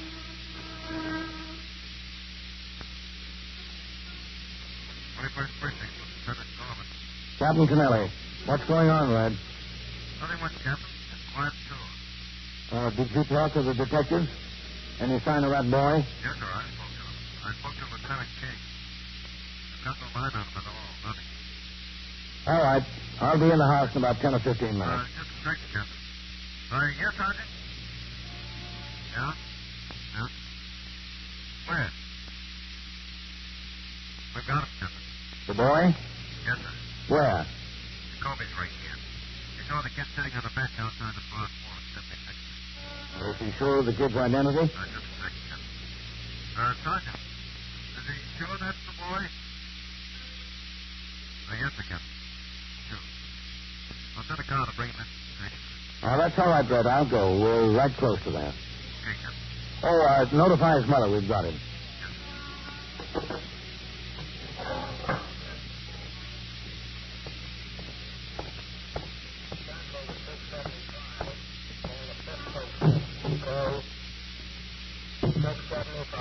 Did you hang a summons on that Plymouth, Vaccaro? There's one on it already, Captain. Oh, good. 76 and 5th, Vaccaro. Suppose we located the boy. Oh? That's good it is. He was sitting on a bench outside the park wall. you'd say where the snake was. Jacoby was just ringing in when I did. We're going over to get him now. Yes, sir. I don't know what that kid would want with a snake on Park Avenue.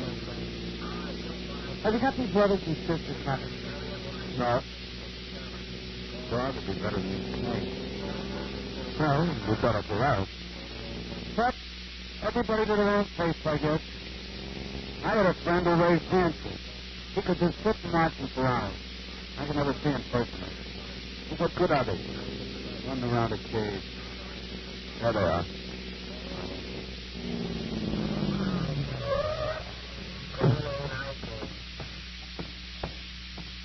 Hello, Jacoby. Cotton. Good work. Thank you. You're Eddie Camden. Is that right? That's right, yes. You had your mother plenty worried. Did I? Oh, I don't think so. She doesn't worry much. Not about anything. He was sitting over there, right across the street on the bench outside the park wall reading a comic book. Oh, it's not one of those gory ones. It's one of the approved ones. I recognized him from the description of his clothing. Okay, Jacoby, you stay on the job here. We'll take him back. Yes, sir. In the car, son. Okay. Goodbye, and thanks a lot. You're welcome, son. Go ahead, Eddie. Yes, sir. Hello. Hi. Come on, move all the way over here. Yes, sir. Boy, this is the first time I ever rode in a police car. Okay, Vaccaro. Let's go to the station house. That's it.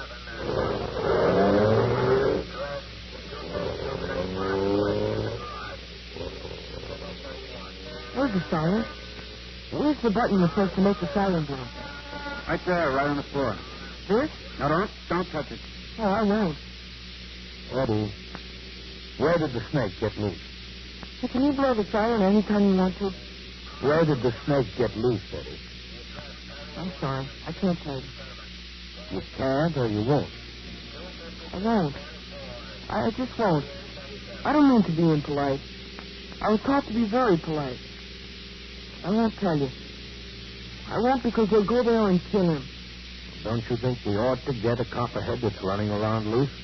There's a lot worse things running around loose. A lot worse things.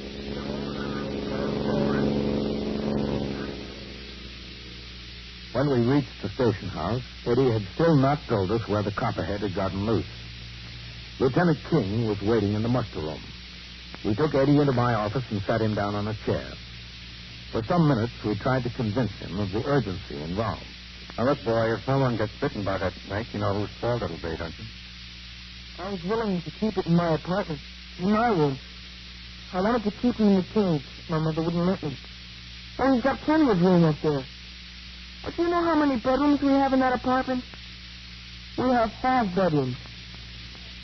And there's just my mother, and my father, and myself and the maid. That's all. And the maid doesn't even sleep there. There's plenty of room. She wouldn't let me keep him. Well, it's not a question of that anymore, Eddie. You don't want to be responsible for someone getting bitten, maybe someone dying. They have a very efficient serum today for snake bites. And besides, the copperhead is the least poisonous of all poisonous snakes. Eddie, let's come off it now, huh? Where is it? Where did it get loose? I'm sorry. I'm really sorry. But you go there and you'll shoot him. And I don't want you to shoot him. What else do you expect us to do with him? Let that thing roam around till it bites somebody? The snake never bothers anybody unless they bother him.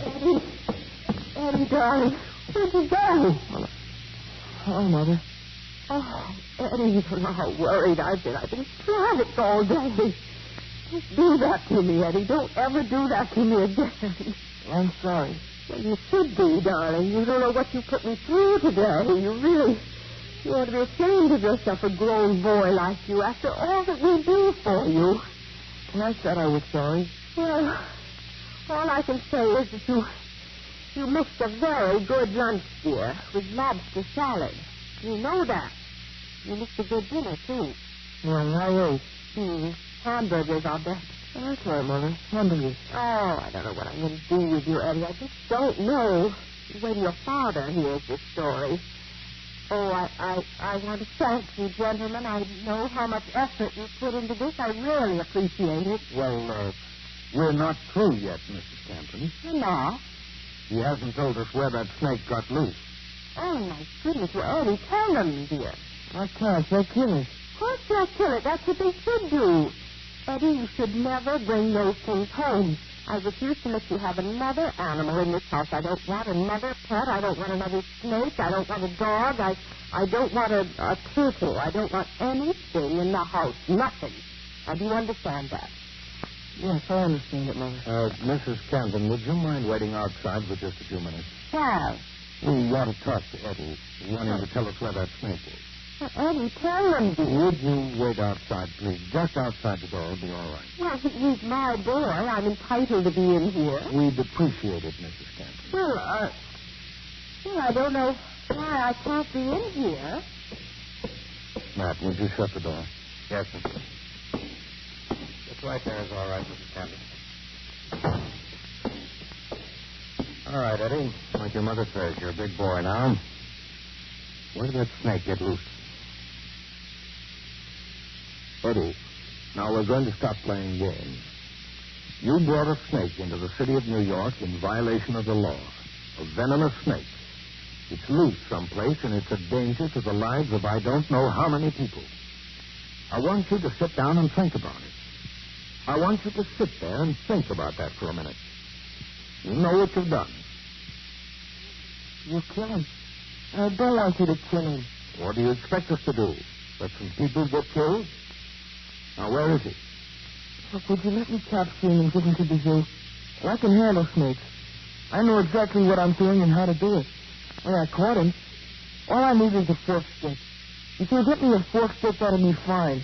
I'll trick him just like I caught him up in Maine. Where does he get loose? Can I do it? Can I capture him myself and take him over to the zoo? Just tell us where he got loose. I'll be glad to tell you if you'll promise me you won't kill him. That's what you're going to do. Kill him, isn't it? Where is he? Promise me you won't kill him. Now, look, boy, I could promise you we won't, but I want you to tell us without my making you a promise, because I can't promise you anything. That copperhead is a menace to human life. Now, I want you to tell me where he is. All right. Where is he? In the basement of my apartment house. He got loose in the basement there. That was this morning? Yes, about 10:15.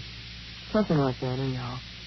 My mother told me to take him out of the house yesterday afternoon. And I did. I took him down to the basement. I went downstairs this morning to see him. I opened up the box and he got loose. Well, he just got out. And I couldn't find him. I looked all over. So I went up to tell her. She got very excited, so I left. Well, you'll have to understand, Eddie. I don't think she likes snakes. Yeah, I understand. I don't think she likes much of anything. Matt, let's call the ASPCA. Maybe they've got a forked stick. 21st Precinct, Sergeant Tierney.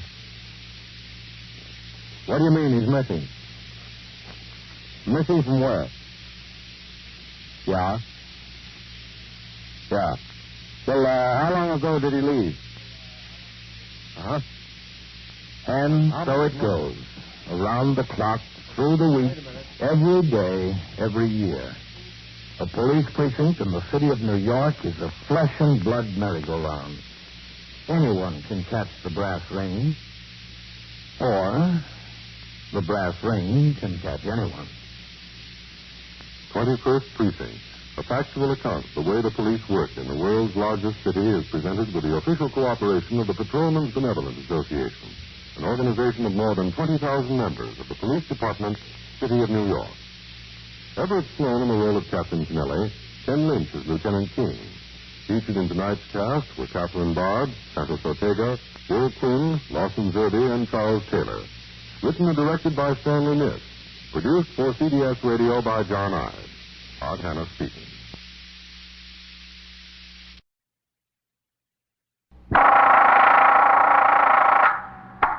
'21st Precinct, Sergeant Burns. Stole your what? Your safe? Well, where is this? Where on Lexington? What is it, a store? You're in the muster room at the 21st Precinct, the nerve center. A call is coming through. When did you discover? You will follow the action taken pursuant to that call from this minute until the final report is written in the 124 room at the 21st Precinct. All right, the officers will be right over there. That's right. Just stay there. The officers will be right there. Yeah, right away. 21st Precinct. It's just lines on a map of the city of New York. Most of the 173,000 people wedged into the 9/10 of a square mile between Fifth Avenue and the East River wouldn't know if you asked them that they lived or worked in the 21st. Whether they know it or not, the security of their homes, their persons, and their property is the job of the men of the 21st Precinct. The 21st. 160 patrolmen, 11 sergeants, and 4 lieutenants, of whom I'm the boss. My name is Kennelly, Frank Kennelly. I'm captain in command of the 21st. Tours vary like the weather. Some are calm, 8 hours with hardly a murmur in the precinct. Others are stormy. The switchboard hums continuously, and the sector cars hurry from one run to another. This tour was a stormy one. When I came on the job at 7:30 a.m., a 3-alarm fire in an old brewery near the East River had just been brought under control. 2 city firemen had been overcome and taken to Metropolitan Hospital. At 8:16 a.m., a bus and a taxicab collided on 2nd Avenue. The driver of the cab and his 2 passengers were injured. Shortly after 9 o'clock, there was a call that a paint store on Lexington Avenue had been burglarized during the night. I was still at the scene of the accident when Patrolman Farrell, my operator, rang into TS from a call box and informed me of the burglary. We made the run to Lexington Avenue. The men from Sector 4 and Sergeant Burns were already on the job. Farrell parked between their cars in front of the paint store. You stay with the car, Farrell. Oh, hello, Captain. Well, what do we got, Ross? Safe job, sir. Yeah? Yes, they hauled it away. They just rolled it out the front door and carried it away. All right. Oh, watch the door, Captain. That's the way they got in and out. Okay. Sergeant Burns says the detectives might want to try it for fingerprints. All right. Stay on the job here. Keep the sidewalk clear. Yes, sir. What time do you usually open the store, Mr. Heelis? The same time, 9 o'clock. 9 o'clock every day. Hello, Sergeant. Captain. Mr. Heelis, this is Captain Kennelly. How are you? Some mess to come to work to. Some mess. Mr. Heelis is the proprietor, Captain, Mr. George Heelis. He opened up this morning and found the place had been burglarized during the night. The whole safe they took. The whole safe. Well, you'd think the safe would be safe. The whole thing. Did you notify the detective, Sergeant? Yes, sir. I rang in as soon as I saw what it was. T.S. called upstairs to Vitale, who was catching. He notified the safe and lock squad. He's on the way over here himself. Where was the safe? Right back here, Captain. Right back here in plain view, with a light on it. I always make a practice to leave a light on it. Yeah, right here, in between brushes and wallpaper. What kind of safe was it, Mr. Heelis? A black one. No, I mean, do you know the name of the manufacturer and the style number? Oh, well, tell you the truth, no. Well, when did you buy it? Well, let's see. I had it when I removed to this location. Had it about a year then. I've been here 9 years, so I got the safe about 10. It's important that the detectives have a description of the safe. Don't you have the manufacturer's name and the model number written down someplace? Well, yes, to tell you the truth, I think I do. I think I got the original invoice from when I bought it. Well, good. That's all they'll need. Where is this invoice? In the safe. That figures. How was the entry made, Sergeant? The street door was jimmied, sir. It was a neat job. They got a bar in between the door and the frame and just snapped off the latch. Yeah. Now, when I walked up to the door, I could see something was screwy, Captain. I just touched it and it opened. The lock was broken off. Listen, I got my insurance policies in the safe, too. How does that make me stand uninsured? Well, you don't need your policy. Just get in touch with your broker. Do you have any cash in the safe? Oh, yeah, sure. That's why I keep the safe primarily. How much? Oh, $600-700. Your receipts from yesterday? Well, most of it. $450 is the receipt from yesterday. The rest is extra cash I keep around. Why? Why? Tell you the truth, Captain. It's a couple of $100 I had. I didn't want my wife to know about. You know, mad money. She knows everything I'm doing, how much I got in the bank down to the last nickel. You see, I'm the president, and she's secretary and treasurer of this little corporation we got here, Heelis Bates Incorporated. And she takes her job seriously, and I figured I'm entitled to a couple $100 she don't know anything about. What is it, $600 or $700? I've got to have it definite for a report. Well, between, I don't know. I have to check the register and so forth. Well, what else did you have in there, Mr. Heelis? Oh, a couple of dollars in stamps. Oh, for crying out loud. My war bonds. My war bonds was in there. Well, you won't lose anything there. You have a record of the serial numbers. Oh, yeah. Also in the safe. Well, you sure had a lot of faith in that safe, Mr. Heelis. Well, who would have thought, you know? Listen, the government will make good on those, won't they? That's my hard-earned money in those bonds. What happened? Well, you better get in touch with the Treasury Department as soon as you can, Mr. Healy. Yeah, that's a good idea. As a matter of fact, we'll notify them ourselves. Anything else in there, Mr. Healy? My accounts receivable. Listen, how much chance is there of getting them back? I mean the bonds and the accounts receivable. I don't care about the cash. You know, this could develop into an expensive proposition. Treasury might give me a hard time, and without the accounts receivable, well, to tell you the truth, I'm a dead duck. Accounts payable, who cares? The people I owe, if I don't pay them, they'll let me know. But the people that owe me aren't going to come around here and volunteer the money. No, sirree. You think I can get it back, Captain? The contents? Besides the cash, I mean? You probably will, Mr. Healy. So all they want is the cash. Your ledgers and war bonds won't do them any good. Oh, that's good news if it only comes true. What'd they do, Sergeant? Roll it along here? Yes, sir. You can see the tracks. Right down here and out the door. Must have had a pickup truck or a car waiting. A car? Well, they couldn't get that safe into a car. You know how big that safe is? Why, it comes up to here, up to here. Well, there must have been 9 guys to move it. Look, I haven't had it out of that corner for 2 years. It was so heavy. Look at the dust back there. Are you in the store all alone, Mr. Healy? That's right, all alone. Oh, except on Saturdays. My wife comes down and give me a hand and work on the books. You know, she's got a job downtown on Wall Street. On Saturdays, she comes to help me out. Mm-hmm. Have you always been alone in the store? Well, yeah, for the last 3 or 4 years. I used to have help, but it got more than the traffic could bear. I couldn't keep them. I always had their problems, plus my own. I figured it didn't pay. 12 guys there must have been to roll that safe out of here. Believe me, it was this big, and heavy. Now, who could that be on the phone? It's a fine time to call. Well, you better answer it, Mr. Healy. Well, it's a fine time for business as usual. Go ahead. Yeah, excuse me. Some deal, huh, Captain? It is some deal. I had to jimmy the door. They had to roll the safe out here across the sidewalk and onto the truck. Why was the patrolman on post? Beats me, Captain. Hello, Healy Street. What time do you think they broke in, Sergeant? He closed the store at 6 o'clock. Didn't open up until 9 this morning. It could have been any time in between. All right. Sergeant, send forthwith to the men who are on post here for the night tour and for the late tour. I want them both in my office by noon. Yes, sir. I want to know why they didn't see this burglary in progress, or at least discover that the door was jimmy. Hey, listen, Captain, that telephone's for you. For me? Yeah, I answered it, and somebody says, who's the cop in charge there? It was some dame. And I said, there's a captain here, and she said, let me talk to the captain. All right, where is it? Yeah, back there on the counter, right next to the cash register. Okay. You don't need all those men here, Sergeant. Get some of them back on patrol. Yes, sir. All right,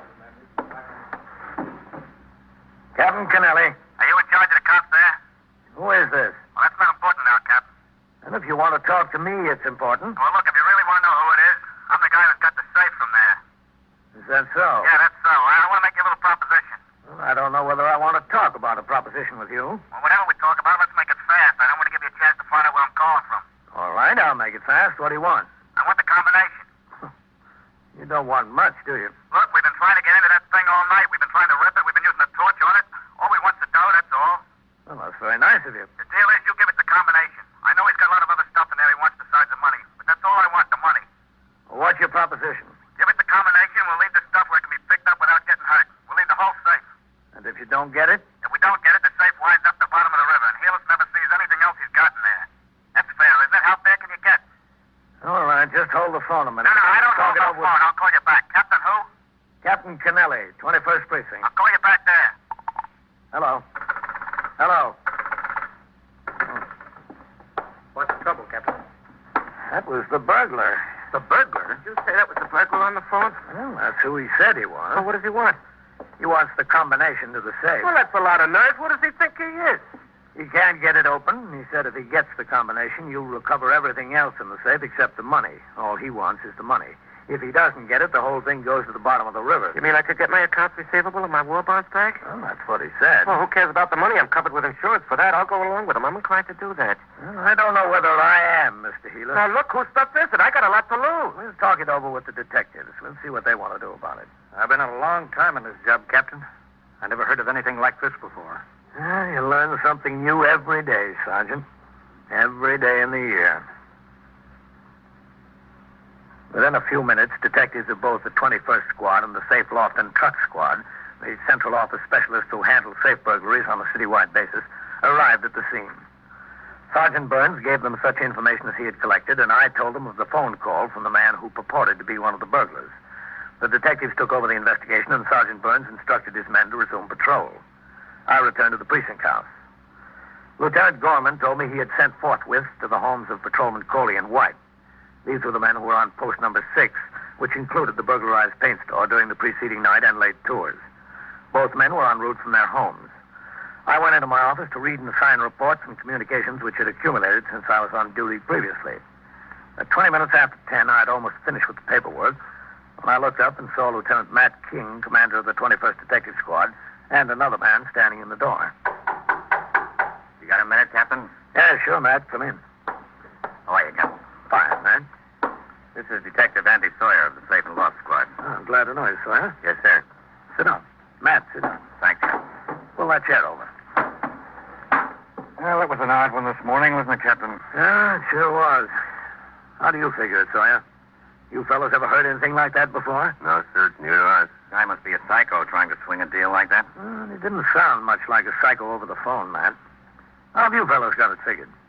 Well, there are a couple of things, Captain. One, Mr. Healy said it was a woman on the phone when he answered. You picked it up. It was a man. Yeah, that's right. Two, from the description Healy gave us of the box, it sounds like a certified 600. Now, a safe man who really knows his business wouldn't find much trouble getting into a box like that. He'd try ripping it. And if that didn't work, he'd use a cutting torch and get inside of it that way, especially since they carried it off and can work on it at their leisure. They aren't red-hot ironmen, that's for sure. Whoever they are, I don't think they've been long on trade. Well, how many do you think there were? Well, the box weighs 600 pounds. There must have been at least 3 of them, maybe 4. And what about the girl on the phone? I don't know, Captain. You know, I've got an idea about that. Yes, sir? Well, if this burglar was going to put the proposition to someone, who'd be the logical person? Not the cops on the job. That's right. The logical one would have been Helis. I don't think he wanted to talk to Helis. That's why he had the girl put in the call. You mean Helis might have recognized his voice? He might have. Yes, sir, that's a good possibility. But why the girl? There must have been at least 2 other men on the deal. Why the girl? Well, I don't know. Any number of reasons. Andy, do you think we ought to check out some of the people Helis knows? That's a good idea, Lieutenant. He said he used to have help in the store, but not anymore. How about his former employees? Yes, sir, there might be something there. Are you going to be around here all day? Well, I was going out on patrol again this afternoon, that's all. Why? Well, we figured that guy might call back here to see if the deal will go through. Well, what do you want me to do? Well, if he does, we've got the switchboard here. I'll be right out there. I'll keep one line open to the telephone company to get the location of the phone he's calling from. I'll have CB keep up a direct connection to the radio dispatcher.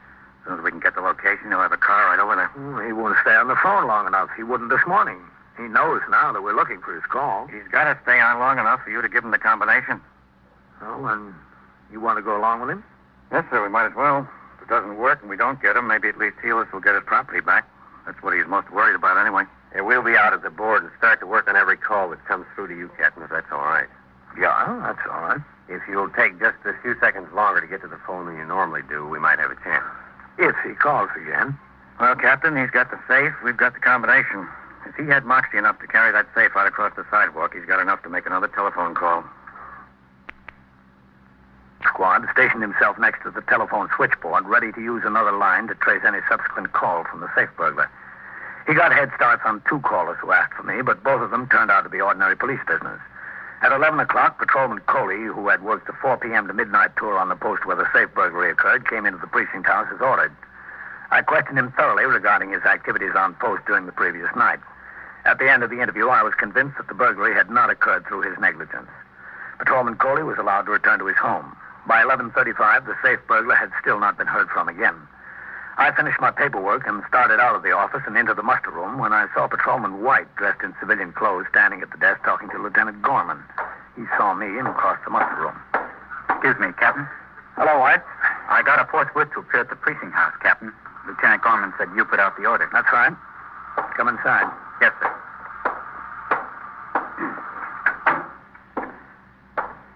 You were assigned to post number 6 from midnight to 8 a.m.? Yes, sir, that's right. Are you familiar with the paint store on Lexington Avenue run by Mr. George Helis? Yes, sir, that's on post number 6. Did you have occasion to notice anything unusual at that paint store during your tour of duty? No, sir. Did you try the front door at all during your tour? Yes, sir, I did on my first time around. You saw nothing unusual during the balance of your tour? No, sir. Did you notice any truck parked on your post? No, sir. Sometime during the night, burglars jimmied the front door, got into the store, and rolled out a 600-pound safe. They rolled it out the front door, across the sidewalk, onto a truck. Where were you? I didn't see them, Captain. I know you didn't see them. I'm trying to find out why. Yes, sir. After your first time around, didn't you try the door again during the course of your tour? No, sir. Why not? Can you explain why you didn't? Yes, sir. Well, go ahead, explain. That's what I'm waiting for. Well, sir, a little after 1 o'clock, there was some trouble over in a bar on 3rd Avenue. What kind of trouble? 2 of the patrons got into a fight, Captain. One of them hit the other over the head with a beer bottle. This man was hurt pretty bad.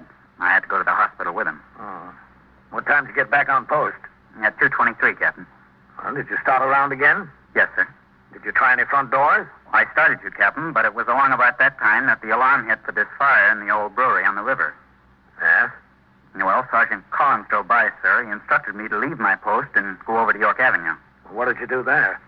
The firemen had a hose line struggling across York Avenue. There was about 30 pieces of apparatus there. I was instructed to reroute traffic onto 1st and 2nd. Well, how long did you stay there? Until I was relieved, Captain. What time was that? 20 minutes after 8 o'clock this morning, Captain. I came to the station house and changed to my civilian clothes, sir. Then I went home and went to bed. And that's where I was when I got the forthwith. Okay, White. You can go on back to bed. Yes, sir. Thank you, Captain.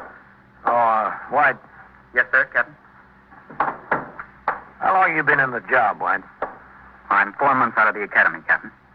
Do you know what Rule 107 is of the rules and regulations? I think so, sir. Well, what is it? Charges will be preferred against any patrolman who shall, through neglect of duty, fail to discover, report, and take appropriate action in connection with any act or conditions on his post requiring police attention during his tour of duty. Good. Don't forget it. No, sir, I won't. Okay. Go on home. Yes, sir. Thank you, Captain. Leave the door open. Captain Kennelly. Sawyer, Captain, there's a call coming through for you. I think it's our boy. Oh, all right. If you'll hang up, sir, let it ring 3 or 4 times. All right.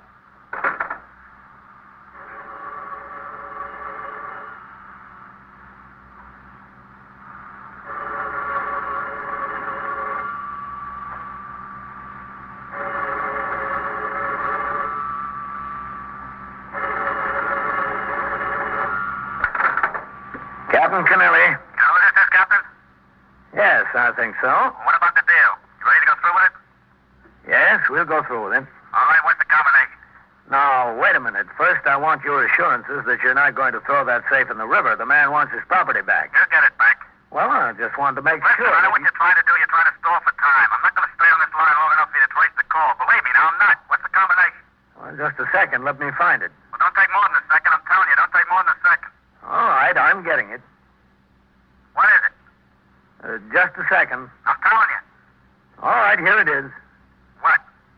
It's 2 full turns to the right. 2 full turns to the right. Write that down, honey. Stop at 71. Stop at 71. Back left past 71 and stop at 6. Back left past 71 and stop at 6. 6. Then what? Look, you're going to keep your promise, aren't you? I'll keep my promise if you keep yours. What's the rest of the combination? I haven't got all day here. I know what you're trying to do.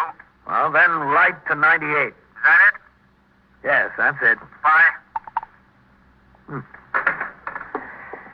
I think we've got a chance, Captain. Well, I couldn't keep him on the phone any longer, Sawyer. He knew what we were up to. We made it, Captain. Good.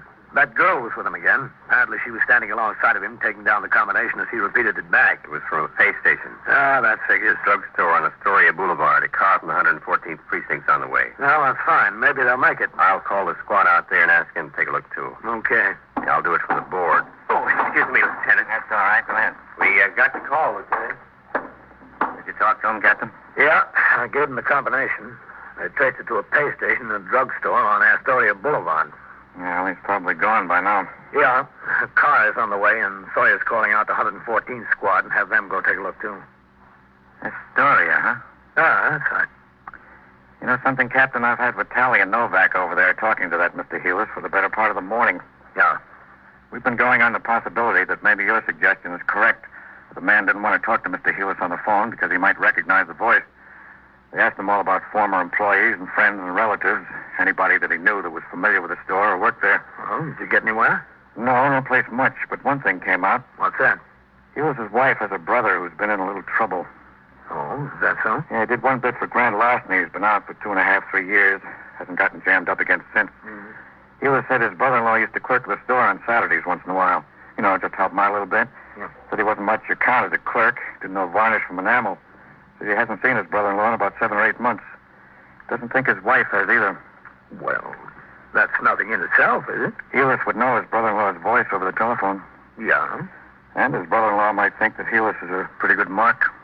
Well, it's a possibility, but you still don't have much, man. Do you know where he lives, the brother-in-law? Where? Astoria. Well, I guess you want to talk to him. Yes, sir. I guess we do. In another minute or so, Detective Sawyer came into my office and told me that he had spoken to the acting lieutenant in command of the 114th Squad. 2 detectives from there were en route to the drugstore on Astoria Boulevard to see if they could locate the caller. It was determined that Detective Sawyer, accompanied by Detective Vitale of the 21st Squad, would go to Astoria and talk to the brother-in-law of the victim, Lee Goring. The fact that the brother-in-law lived in Astoria and had a criminal record was considered more than a coincidence. After they left my office, I turned my attention to other business at the precinct. At 1 p.m., I went on patrol and returned in time to turn out the platoon for the night tour at 4. The precinct was calmer than when I came on the job in the morning. The storm had abated. After the men marched out of the door, a call came from upstairs through TS. Lieutenant King would like to see me in the detective squad. I walked through the back room where several of the men who had just come off duty were standing around talking. I climbed the rickety stairs to the second floor and walked into the 21st Squad. I saw Detective Sawyer sitting on the edge of a desk, talking to a small, blonde young woman. I walked over to him. Well, I was just doing him a favor. That's all I was doing. Hello, Sawyer. Oh, hello, Captain. How are you? That's all. All he asked me to do was to make a telephone call for him. If a girl can't make a telephone call for a man, well, what's this world coming to? Captain, this is Eleanor Hoffel. How do you do? I'm sure. Well, I didn't have anything to do with breaking into that store. I wasn't anywhere near the place. I didn't even know what it was all about. He asked me to do him a favor, that's all, and I did. I didn't know what it was all about. He asked you to write down the combination, too, when he got it from the captain here. You knew what that was all about, didn't you? Well, not exactly. He's not the kind that tells you everything. Have you got it wrapped up, Andy? Yes, sir, pretty much. Vitaly and I went out to this house in Astoria. We found the brother-in-law out there and her. I told you, I was just visiting. That's all I was doing. I was just visiting. We took a look in the garage, and what do you think was there? The safe? Yes, sir, the safe. I didn't know it was in there. I don't look in garages. Why should I look in a garage? I was just visiting him, and he asked me to do a favor. You can't kill somebody for doing a favor. Where's the lieutenant? In his office? Yes, sir. I didn't know what it was all about. That's the honest to goodness truth. Yes. Captain Kennelly. Come in, Captain. How'd you like to meet this man, Captain? You've talked to him over the phone. Lee Goring. Look, what are we waiting for? You got the safe, you got me. Book me, get it over with, will you? I'm tired. Because you were up all night last night? Because I was up all night last night, yeah. Wasn't a very smart thing to do, break into your brother-in-law's store, was it? That was smart enough. The stupid thing was leaving the safe in my garage. I should have found someplace else. Did you find out who was with him on that deal last night, Ben? Yes, sir, he's told us. Sure, I told you. I told you everything. Why should I keep anything back? They walked out on me. You think I want to be in and them out? Not me, brother. I weak and easy. When I go down for the third time, I take everybody with me. Why'd you pick on your own brother-in-law? I wanted to keep the money in the family. That was thoughtful, wasn't it, Captain? Yeah, very. We're sending a truck out after the safe, Captain. I'm kind of anxious to see it.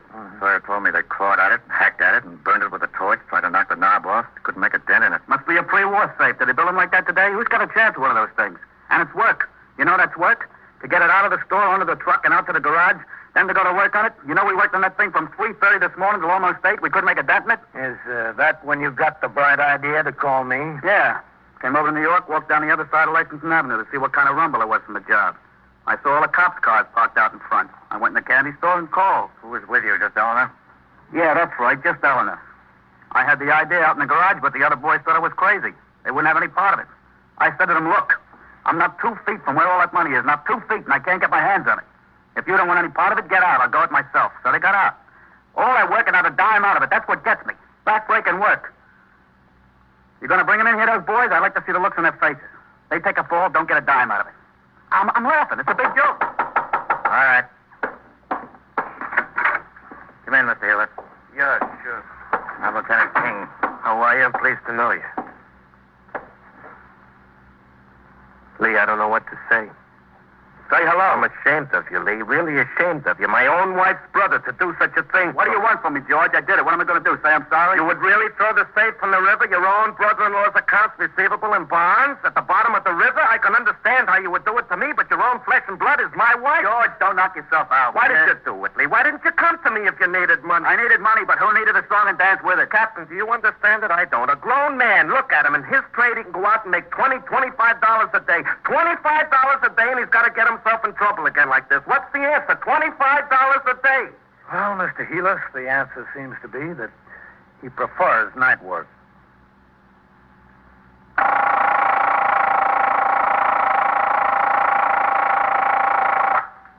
21st Precinct, Sergeant Burns. Well, who got bitten? How old? 4? Well, where's the dog? Is the dog there? Well, where is the dog? Where's that? Oh, I see. Well, what's the name of the girl who was bitten? W-E-A-L-D. And so it goes. Around the clock, through the week, every day, every year. A police precinct in the city of New York is a flesh and blood merry-go-round. Anyone can catch the brass ring, or the brass ring can catch anyone. 21st Precinct, a factual account of the way the police work in the world's largest city, is presented with the official cooperation of the Patrolmen's Benevolent Association, an organization of more than 20,000 members of the Police Department, City of New York. Everett Sloan in the role of Captain Kennelly, Ken Lynch as Lieutenant King. Featured in tonight's cast were Larry Haynes and John Sylvester, Scott Tennyson, Wendell Holmes, William Flatley, and Joan Morgan. Written and directed by Stanley Niss. Produced for CBS Radio by John Ives. Art Hanna speaking. What is the girl? 16? Where is it? Yeah. East 75th from the base. You're in the muster room at the 21st Precinct, the nerve center. A call is coming through. You will follow by transcription the action taken pursuant to that call from this minute until the final report is written in the 124 room at the 21st Precinct. All right. The officers are on their way over there now. You wait outside for them. Show them where it is. An ambulance, too. An ambulance is coming. All right. They'll be there right away. 21st Precinct. It's just lines on a map of the city of New York. Most of the 173,000 people wedged into the 9/10 of a square mile between Fifth Avenue and the East River wouldn't know if you asked them that they lived or worked in the 21st. Whether they know it or not, the security of their homes, their persons, and their property is the job of the men of the 21st Precinct. The 21st, 160 patrolmen, 11 sergeants, and 4 lieutenants, of whom I'm the boss. My name is Kennelly, Frank Kennelly. I'm captain in command of the 21st. I was working my night tour, 4 p.m. to 8 a.m. It was a cold, windy night, and I was on patrol in sector car number 2 with patrolman Edward Farrell as operator and myself as recorder. It was about 11:30 p.m., and I had instructed Farrell to drive west on 75th Street from 1st Avenue to Lexington, and then return to the station house where I was due to turn out the platoon for the late tour at midnight. After we crossed 1st Avenue, there was no traffic in the block ahead of us, and I saw no pedestrians. Cold weather keeps them off the streets. It's a good policeman. Our headlights cut a swath in the darkness as we cruised slowly in the long block toward 2nd Avenue. Captain, that old man down there, I think he wants us. Go ahead, pull up. Yes, sir. Okay. Come on, Farrell. Right. What's the trouble, Tom? Killing her. Where? In the basement there. Let's go, Farrell. Killing her, I tell you.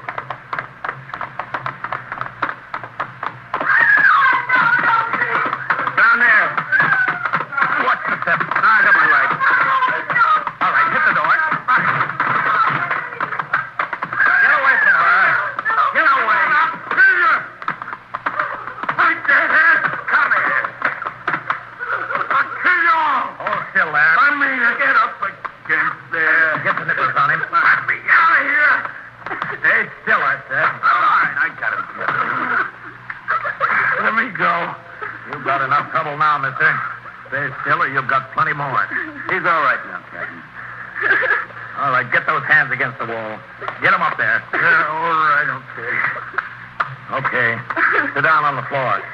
He said sit down on the floor. All right, yeah. Don't kill her yet, I'll kill her. You won't kill anybody, mister. Watch it, pal. That's it. Let me take a look at her. Say, Bill. No, don't, please. It's all right. I'm a police officer. Hit me. Oh, my side. Hit me, my side. She's only a kid, pal. All right. How old are you? 16. My side. My side is killing. My face. All right, just take it easy. We'll get help. Watch him, pal. I'm going to call in for an ambulance. I got him, Jeff. Is everything okay? Come on upstairs, Bob. Yeah, okay. You know that girl? Yeah, sure, the Truro girl from my building. This building? No, the next building, that one, fourth floor here. You know him? No, I never seen him. She live with her folks? Her folks, yes. All right, you go upstairs and tell them, okay? Yeah, tell him. All right, I go. Car 681 to Central, K. Car 681, proceed. At 380 East 75th Street, in the basement. E75 Street, K. That's right, an assault case.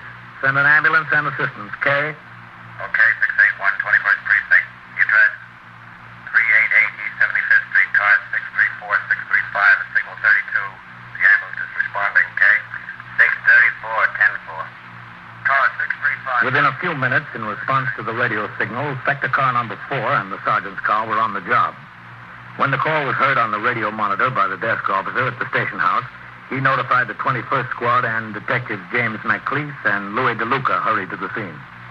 As we waited for the arrival of the ambulance, the assailant, Joe Packus, sat on the floor in a corner of the basement with his back against the wall under the guard of Patrolman Farrell.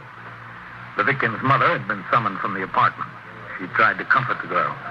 Anita, my baby. He wanted to kill me, Mom. He tried to. Oh, my baby. Mrs. Truro, don't touch her, please. Baby. Where's the doctor? She's gone. Now, the ambulance is on the way. Well, where is it? Mrs. Truro, you'd better stand over here. No. It'd be better for her. Go on, Mom. Go on, baby. Mrs. Truro, Yes, all right.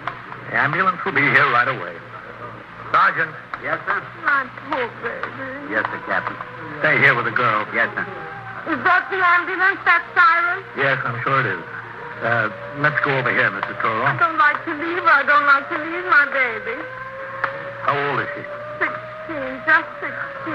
Is she die? She won't die. No, I think she'll be all right. Excuse me, Captain. Oh, yes, McLeese. This is the girl's mother, Mrs. Truro, Detective McLeese. I'd like to ask you 2 questions, Mrs. Truro. Yeah, anything. That's the ambulance? Yes. Good. Oh, my poor baby. This fellow, this Joe Packus, he said he's known her for a long time. Oh, 6 months, maybe 7. But she don't want anything to do with him. He comes around to the house. He scares us all. He brings a bottle of whiskey and sits down in the kitchen. He says he wants to marry us. He don't want anything to do with him. But we're scared. Oh, and why didn't you call the police? I said once I would. I said, get out or I call the police. He said, what would the police do to him? Nothing. He'd come back and tear up the house. So I didn't call. He'd come. Anita would lock herself in the bathroom. We were all scared. Well, where was she tonight? Did she have a date with him? Oh, no. She went to a girlfriend's on First Avenue to do her homework together. She's a good girl, Anita. She goes to school. She wants to learn. She wants to learn to go to business. All right, bring it in. They take her where? To a hospital? Yes. What hospital? Could I go? Yes, you can go. Tell me, what was he doing? Was he waiting for her on the street? I guess. I don't know. I want to help. Let's leave it to them, Mrs. Truro. They know what they're doing. All right, easy. Easy. Oh, Put her on. my baby, my poor baby. Mama. Oh. All right. Take it out. Oh. Come to the house. He said, where is she? I said, out. He sat down with a bottle of whiskey for 2-3 hours. I was scared. Now, watch the turn there, easy. All right, lift. Up with her. He said he'd kill her. He'd kill me. I was glad he went. Easy now. Keep it high. Can I go with her? Can I? Sergeant. Yes, sir? See that Mrs. Truro gets over to the hospital. Yes, sir. Wait for me. You can talk to the mother later, can't you, McLeese? Oh, yes, sir. Right now, I want to talk to that bum over there. All right, you men. Don't stand around here. Get back on patrol. How's he doing, Fal? All the steam's out of him, Captain. He's no trouble. All right, you get on your feet. Why? You first, man. Hey, get on your feet. McLeese? Yes, Captain. What's your name? Packius. Joe Packius. How do you spell that? P-A-K-U-S. And where do you live? East 81st Street. 816. What do you do to justify your existence? What do you mean? Have you got a job? Yeah, I work. Where? Different places. Contractors. I'm a plasterer. How old are you? 27. 27, huh? Yeah. Well, you grow gray by the time you're through with this one, mister. I'll teach you to leave that family alone. I'll teach you to stay away from 16-year-old girls. I want to marry her. I love her. A fine way to show her you love her, isn't it? Almost killing her. You're no good. You're plain no good. I was a little drunk. That's a great excuse, isn't it? You get half in the bag and you think you own the world. Well, I'll show you what you own. You don't own any part of it. You don't even own your own time. All right, Mike, take it easy. He should be in the hospital, not her. That's enough. Joe, what are you coming around here making trouble for that family? They told you they didn't want anything to do with you. I want her. I want to marry the girl. She won't speak to me. She won't see me. She come out with other guys. All right, I waited for her tonight. To talk to her, just to talk. When I saw her, she tried to go away. She wouldn't talk. Okay, sister, you won't talk. You'll do what I tell you. You threw her down in the cellar and you beat her up and you almost killed her. And she might die yet. It was a whiskey. I didn't mean it. 16-year-old girl. 16? I don't know. I don't care. I want to marry. She's a woman. And you're a man, huh? Well, not in my book, mister. In my book, you're a nothing. A great big cipher. The suspect, Joe Packius, was taken to the station house in the custody of Patrolman Farrell, the first officer on the scene. Detective McLeese rode with them in sector car number 2, and I returned in the sergeant's car just in time to turn out the platoon for the late tour at midnight. At the station house, Packius was taken upstairs to the 21st Squad, still in the custody of Patrolman Farrell. There, he would be questioned further by detectives and, on completion of the investigation, booked in on charges of felonious assault. As the senior officer on duty in the 6th Division during the night, I was called to the 25th Precinct, where a 3-alarm fire in a loft building had caused the evacuation of 2 tenements. It was 2:20 a.m. when I returned to the 21st Precinct and walked into the muster room and around the desk to sign the blotter. Hello, Sergeant. Captain. Captain. Red. 21st Precinct, Sergeant Collins. What about that Truro girl in the hospital, Red? How bad is she? 2 broken ribs, Captain. Her face is pretty badly cut up. No internal injuries, I don't think. Mm-hmm. Lieutenant Gorman, Iceman bringing in. He made that notification on York Avenue. He got hold of the brother. Okay. All right, Iceman. Did they book that Joe Packius yet, Red? No, sir, not yet. They still got him upstairs. Mm-hmm. What about Farrell? He's still there. As soon as he's booked in, he'll get a couple of hours sleep before he has to go to court with him. That's a mean one, that guy, Captain. 16-year-old girl. Yeah. I'll be in my office, Red. Yes, sir. 21st Precinct, Sergeant Collins. Oh, Sergeant. Yeah, all right. You take your meal now, right? Okay. Yes, sir, Captain? Sergeant, I'll tell you what. I want you to... What's that? In the back room. Come on, Sergeant. Yes, sir. Somebody fell down the steps. Yes, sir. That's what happened. Are you all right? Packius. What happened, Mac? He tripped, fell down the whole flight of stairs. Did he? Packius. He's out. He's out like a light. What's going on? What happened? Where were you, Farrell? He's your prisoner. Well, Captain, Just a second. Packius. Come on. Packius. Sergeant, ring for an ambulance, will you? Yes, sir. Right away, sir. Well, he's out, all right. All right, Farrell. Where were you? Oh, we were taking him down to book him. He left his hat in the squad room. I went back inside for it. You were alone with him, McLeese.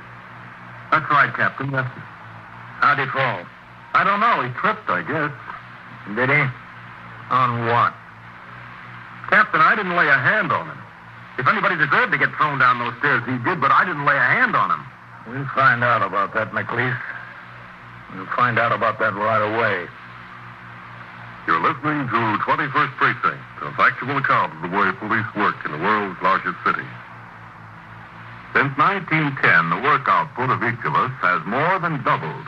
In the same period, machine power has increased 4.5 times, and the average annual income has gone from $2,400 a year to about $4,000 a year in equivalent purchasing power. In spite of all this, about 18 hours has been cut off the average work week in the same period. Those facts are but a few in the great story of our American economic system, a story that adds up to this for all of us. The better we produce, the better we live.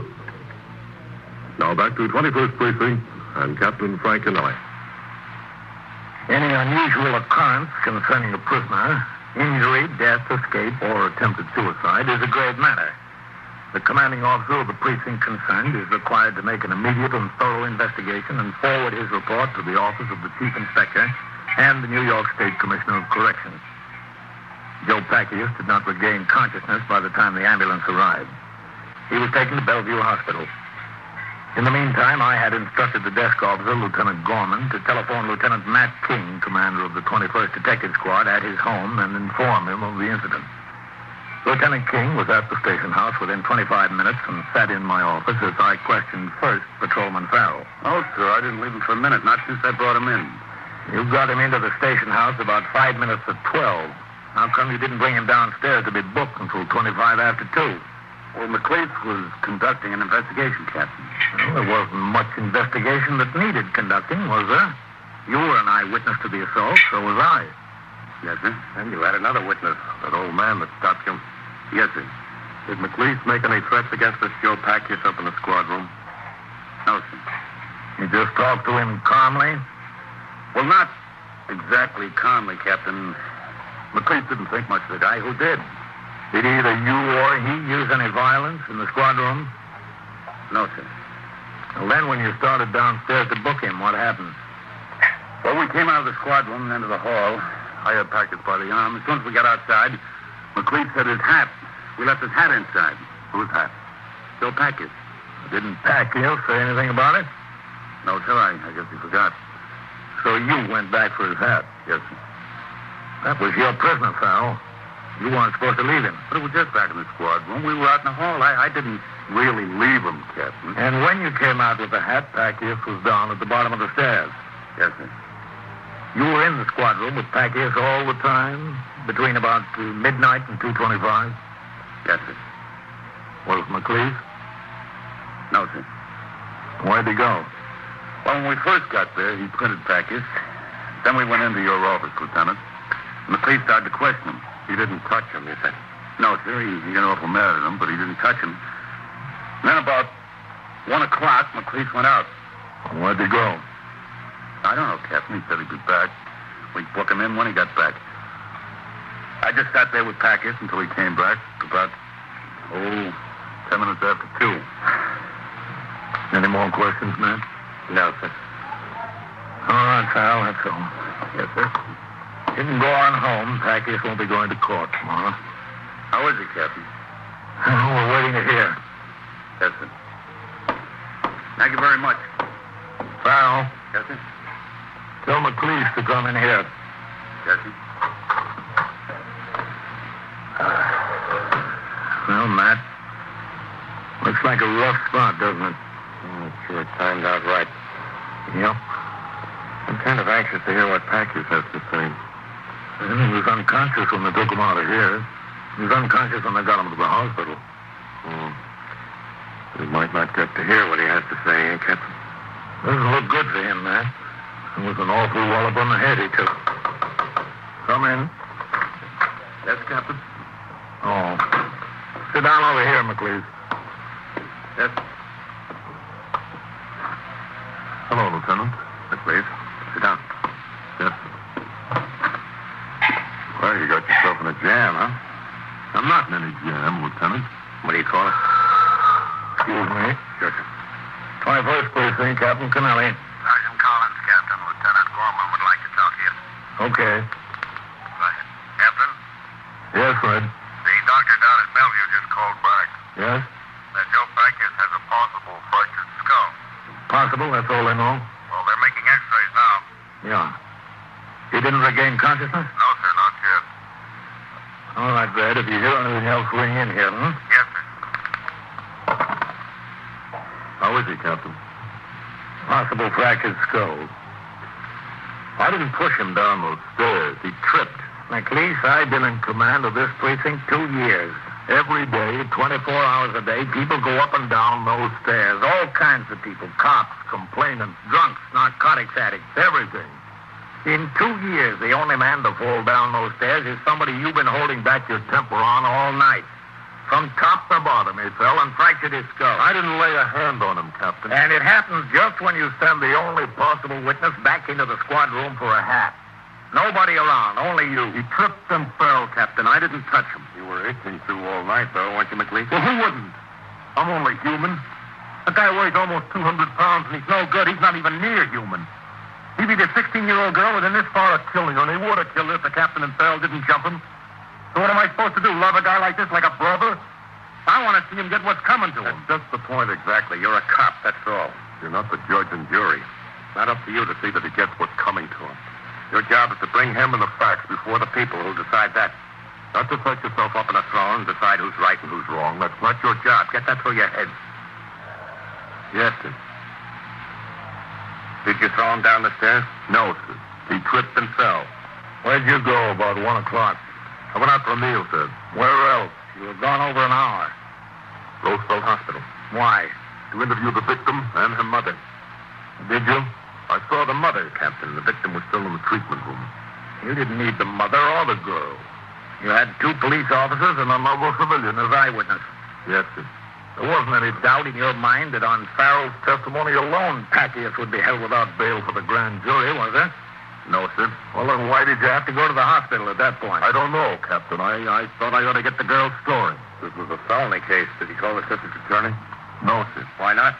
Those are your instructions, aren't they? It looked open and shut to me. It looks open and shut to me, too, McLeese. I've got the same feeling about it. After the interview with Detective McLeese, Lieutenant King instructed him to return to his duties. At 3:30 a.m., Lieutenant King and I drove to Roosevelt Hospital, where we found the mother of the assault victim waiting in the corridor. Mrs. Trudeau told us her daughter was at last asleep and that she intended to wait at the hospital for any word about her condition. We said nothing of the injury to Joe Packius to the mother. In order to talk to her, we suggested that she have something to eat. She went with us to a nearby all-night luncheonette. Do you want something else besides the soup, Mrs. Trudeau? No, it's enough, just the soup. Some coffee? No, nothing. Oh, poor Nita, poor baby. I don't understand how she happened to get involved with this guy. How did that happen? Her girlfriend knew him. They met. He wanted to come to see her, to take her on dates and so forth. She didn't want to. Didn't want anything to do with him. He used to come in the house, breaking almost, drunk like a maniac. He'd scare her. Scare me. Sit in the kitchen and holler. He wants to marry her. Push me around. I was scared of him. Well, you don't have to worry about him anymore. I'm still scared. Believe me, Mr. Trudeau. He's got brothers. He goes to jail, he'll send his brothers. They're just as bad. One came with him once to the house. Just as bad. I don't want anything more to do with him. I move. I take Anita. It's just the 2 of us. That's all. You'll be in jail? No, that's worse. The brothers will find us. I don't want anything to do with sending him to jail. I told the detective that. I said to him before. Detective McLeese? Yes, McLeese. I told him I didn't want anything to do with it. And what did he say? He said not to be scared. I don't have to. He said Joe Packius would be fixed good. Nobody would bother us. Not anymore. Fixed good, hmm? Yeah. I told him, don't fix him. When the brothers come around, they fix us. I told him. Maybe I ought to go back to the hospital. This is very nice, but maybe Anita wakes up, and where am I? Finish your soup, Mrs. Trudeau. Yeah, all right. Then we go, huh? Yeah. I'm going to ring in, man. Order me another cup of coffee, will you? All right, Captain. I'll be right back. Very good soup for a restaurant.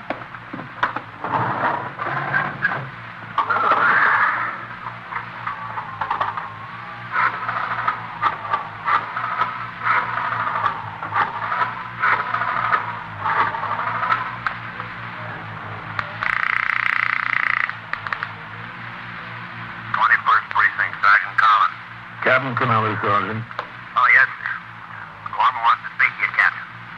He tried the hospital. We left there. Put him on. Yes, sir. Captain Kennelly, Lieutenant. 21st Precinct, Lieutenant Gorman. Yes, Red. Captain, I got a call from the Department of Correction man at the prison ward in Bellevue. Zacchaeus isn't dead. No, sir. Far from it. He's regained consciousness. The doctor says if you want to talk to him for a few minutes, it'd be okay. No fractured skull or concussion, just a bad bump. He's okay. We took Mrs. Toro back to Roosevelt and then drove downtown to Bellevue Hospital. We drove into the grounds at 30th Street and Franklin D. Roosevelt Drive and parked the car.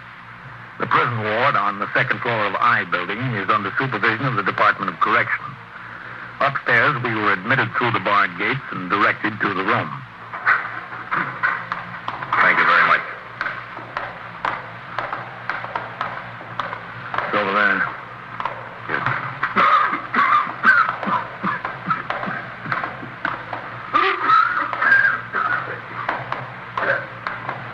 Zacchaeus? Who are you?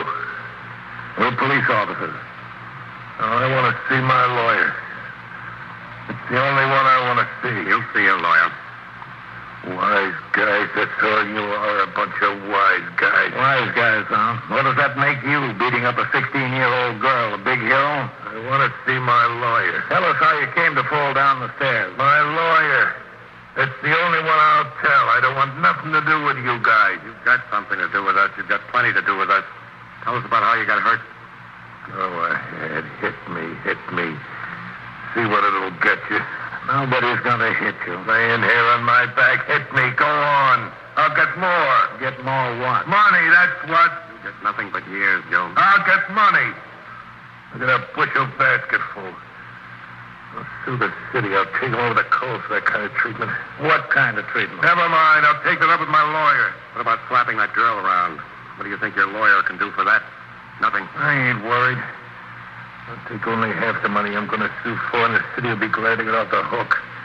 I'll get off with nothing. I'll buy a car, and I'll go to Florida.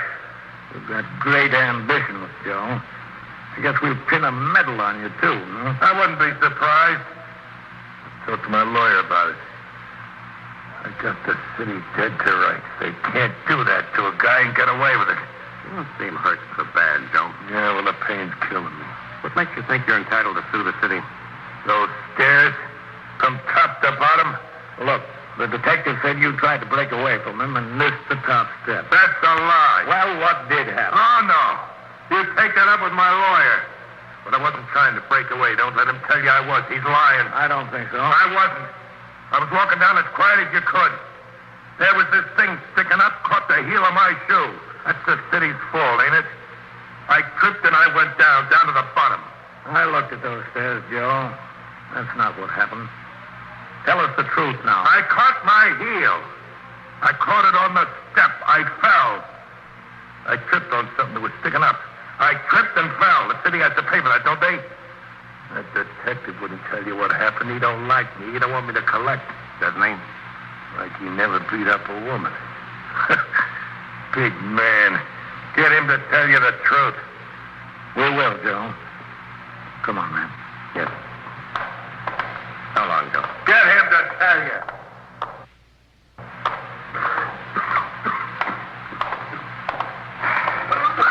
Well, big night, man. Yes, sir. You know, I've got to admit it. I thought McLeese gave him at least a little help down those stairs. Captain, I was sure of it. Oh, thank you, boys. Got a light, man? Yes. Cigarette? No, thanks. Much obliged. We told McLeese he shouldn't try to be judge and jury. You know something, man? Neither should we.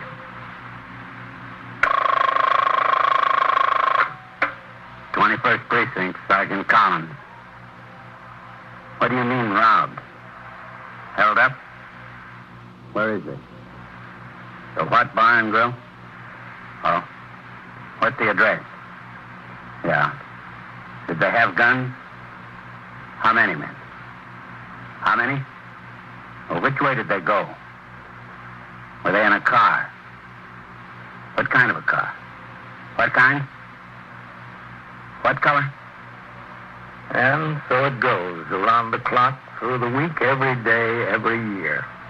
A police precinct in the city of New York is a flesh and blood merry-go-round. Anyone can catch the brass ring, or the brass ring can catch anyone. 21st Precinct, a transcribed factual account of the way the police work in the world's largest city, is presented with the official cooperation of the Patrolmen's Benevolent Association, an organization of more than 20,000 members of the Police Department, City of New York.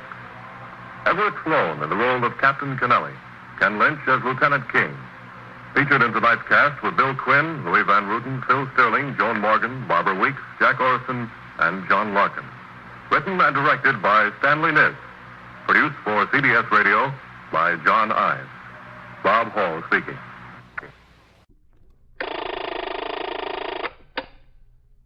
"21st Precinct, Sergeant Waters.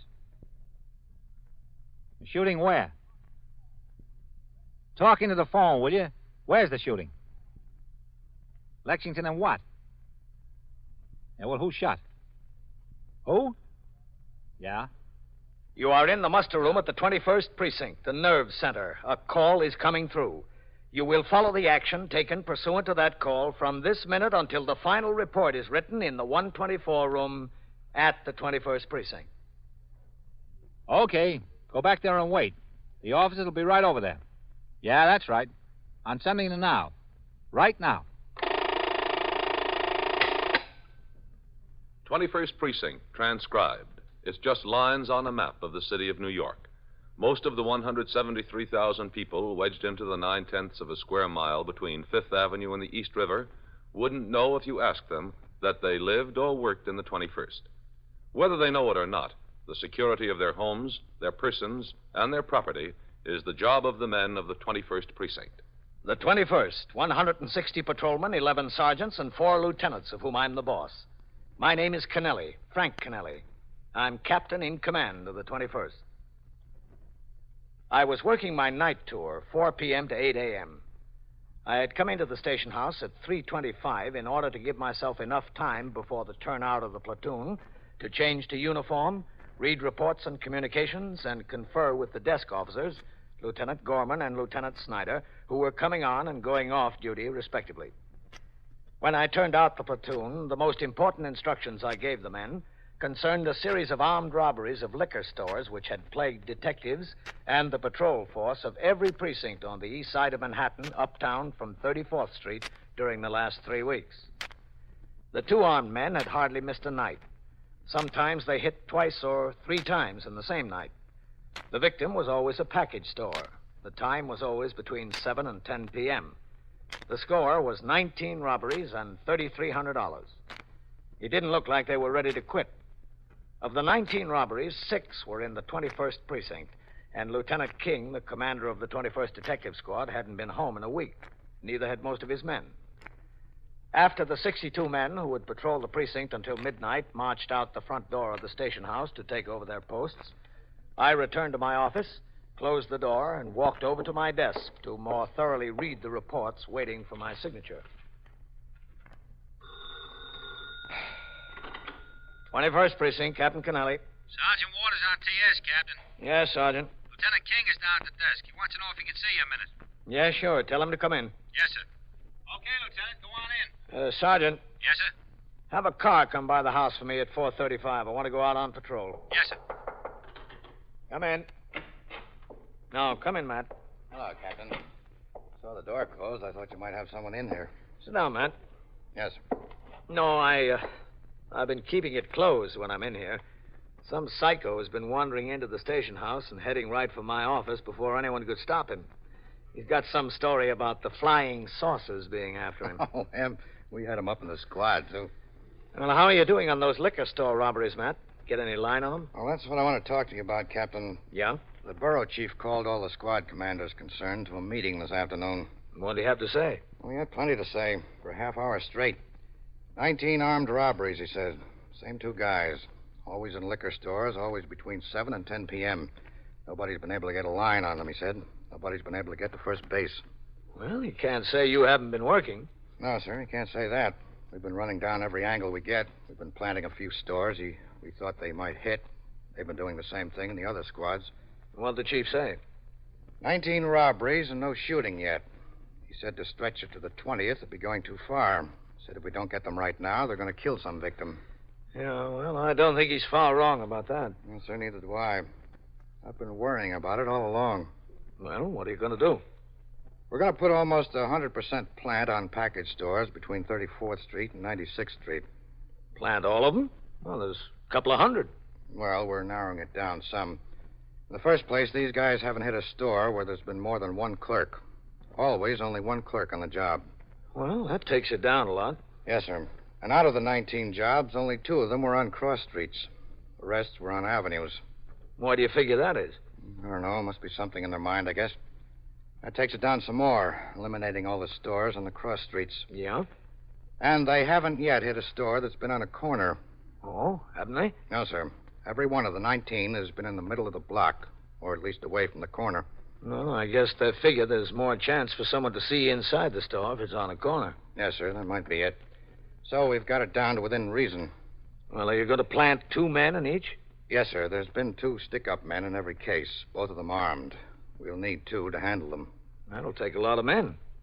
Well, everybody from the 5 squads is working.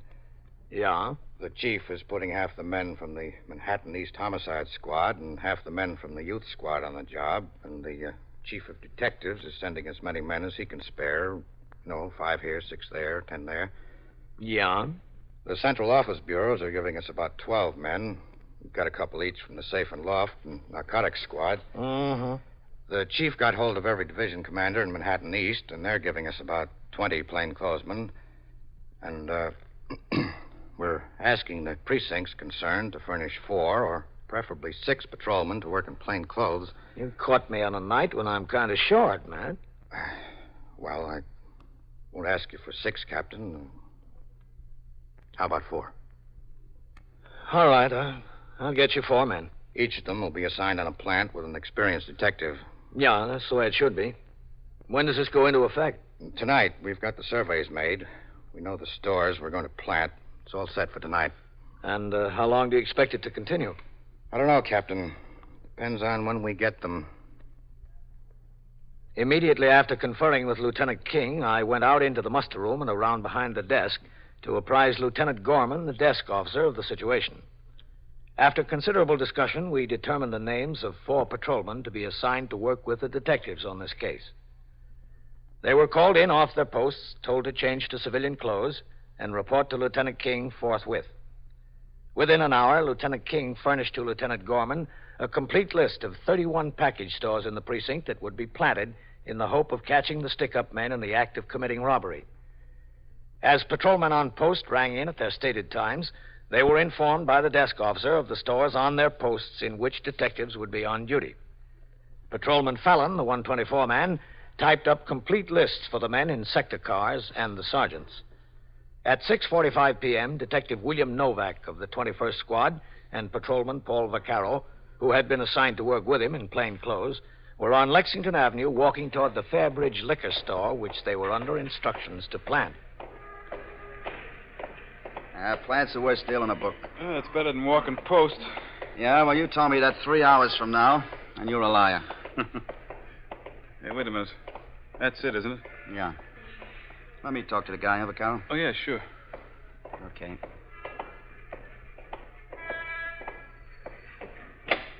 Go ahead. Uh-huh. What do you say?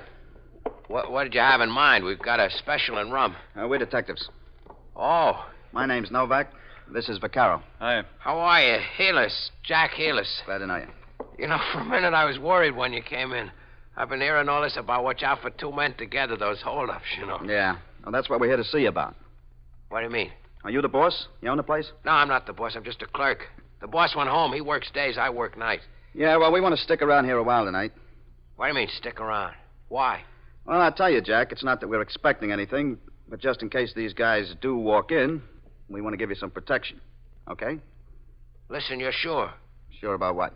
that you don't expect him here? We don't expect them here any more than we do any place else. We're covering a lot of places tonight. Oh. Hey, listen, what's this here? Special on champagne? Yeah, special this week. It's pretty cheap for French champagne. Lay off. That's a lousy year. That's why it's cheap. The connoisseurs won't touch it. Oh. This neighborhood is lousy with connoisseurs. I wondered why it was so cheap. These guys have held up a lot of package stores, huh? 19. I've been working here 8 years. Nobody has ever stuck me up yet, knock on wood. Well, you can never tell when your number's up. So what we'd like to do is stay back there in the stock room while you just go about your business. Okay? It's all right with me. Let's take a look back there. Yeah, sure. It's not much. Go ahead. After you. Thanks. I'll get the light. It's not much back here. You said it. But if this is where you want to stay, I guess up to you. Well, I'll tell you what we'll do. We'll move a couple of these cases around so we can sit on them. All right? Yeah. Wait a minute. I'll give you a hand there. Get that one over there, Carol. Okay. Make it a little more comfortable. Yeah. Where do you want it? Yeah, right here. Now, let's see how this is going to be. Shut that door about halfway, Carol. Okay. Now turn out the light, huh? All right. Yeah, this is going to be all right. We can sit back here and see everything that goes on out in the store with a bird's eye view. You want the light on now? Yeah, for a minute. That's generally where you stand? At the counter, isn't it? That's where all the customers come into you? Yeah, that's right there. Good. And where can we put our coats? I don't think I've got any more hangers back there. Oh, never mind. We'll just throw them over the cases. All right, if you want to. Okay, Vaccaro, take your coat off. Yeah, okay. Now, before we get settled down, let's go out in front again a minute. All right. You don't think they'll come, but just in case they do, what happens? Well, that's what I was going to tell you.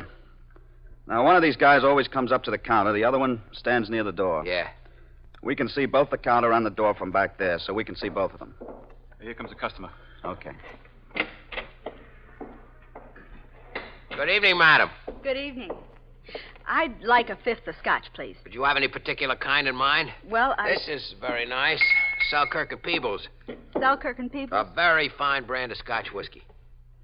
Well, I'll have to admit I never heard of it. Hey, look at that label. Selkirk and Peebles, established in 1778. Must be good if they stayed in business that long. Must be. But don't you think I ought Lady, to... I'll sell you anything you want, but you take my word for it. You take this Selkirk and Peebles, and you'll be back for more. Let me put it to this gentleman here. Now, what do you think of S&P? I'll tell you the truth, I'm not a scotch drinker. I don't know one scotch from the other. Well, my husband is, and he does. Then you take this bottle of Selkirk and Peebles home to your husband. And if he's not satisfied with it, I'll miss my guess. Well... You'll be back for more. All right. What did you say, 2/5? One. Just one, please. Here you are. Out of $10. Yeah, 60, 75, 6, 7, 8, 9, and 1 is 10. Thank you very much. Call again, ma'am. Good night. And you'll be back for more. I hope so. Selkirk and Peebles, huh? The boss says push it, so I push it. The salesman sold him, so I got to sell the customers. It's good. It's as good as any of them. Never even heard of it. I got news for you. Neither did I. Well, let's get set here. Now I'll tell you. And you just go about your business the way you would normally. Now, forget we're even back there. All right. We'll see everything that goes on out here, and if these two guys come in, don't try to signal us. Don't try to attract our attention. Don't look to the back. Just do what they tell you. Get your hands up in the air, open the cash register, do whatever they tell you. All right. And when we yell at them, they won't pay any more attention to you. They turn around toward us. You hit the floor and stay there. All right? Okay. Now you got me a little shaky. Now, don't be shaky, Jack. Let me ask you a question. If they come in here, are you better off alone, or are you better off with us in back? You sold me. Come on, Vaccaro. Right with you. Just a normal operation, okay? Okay. Get the light, Vaccaro. All right. Now, settle down. You've got a long wait. Yeah.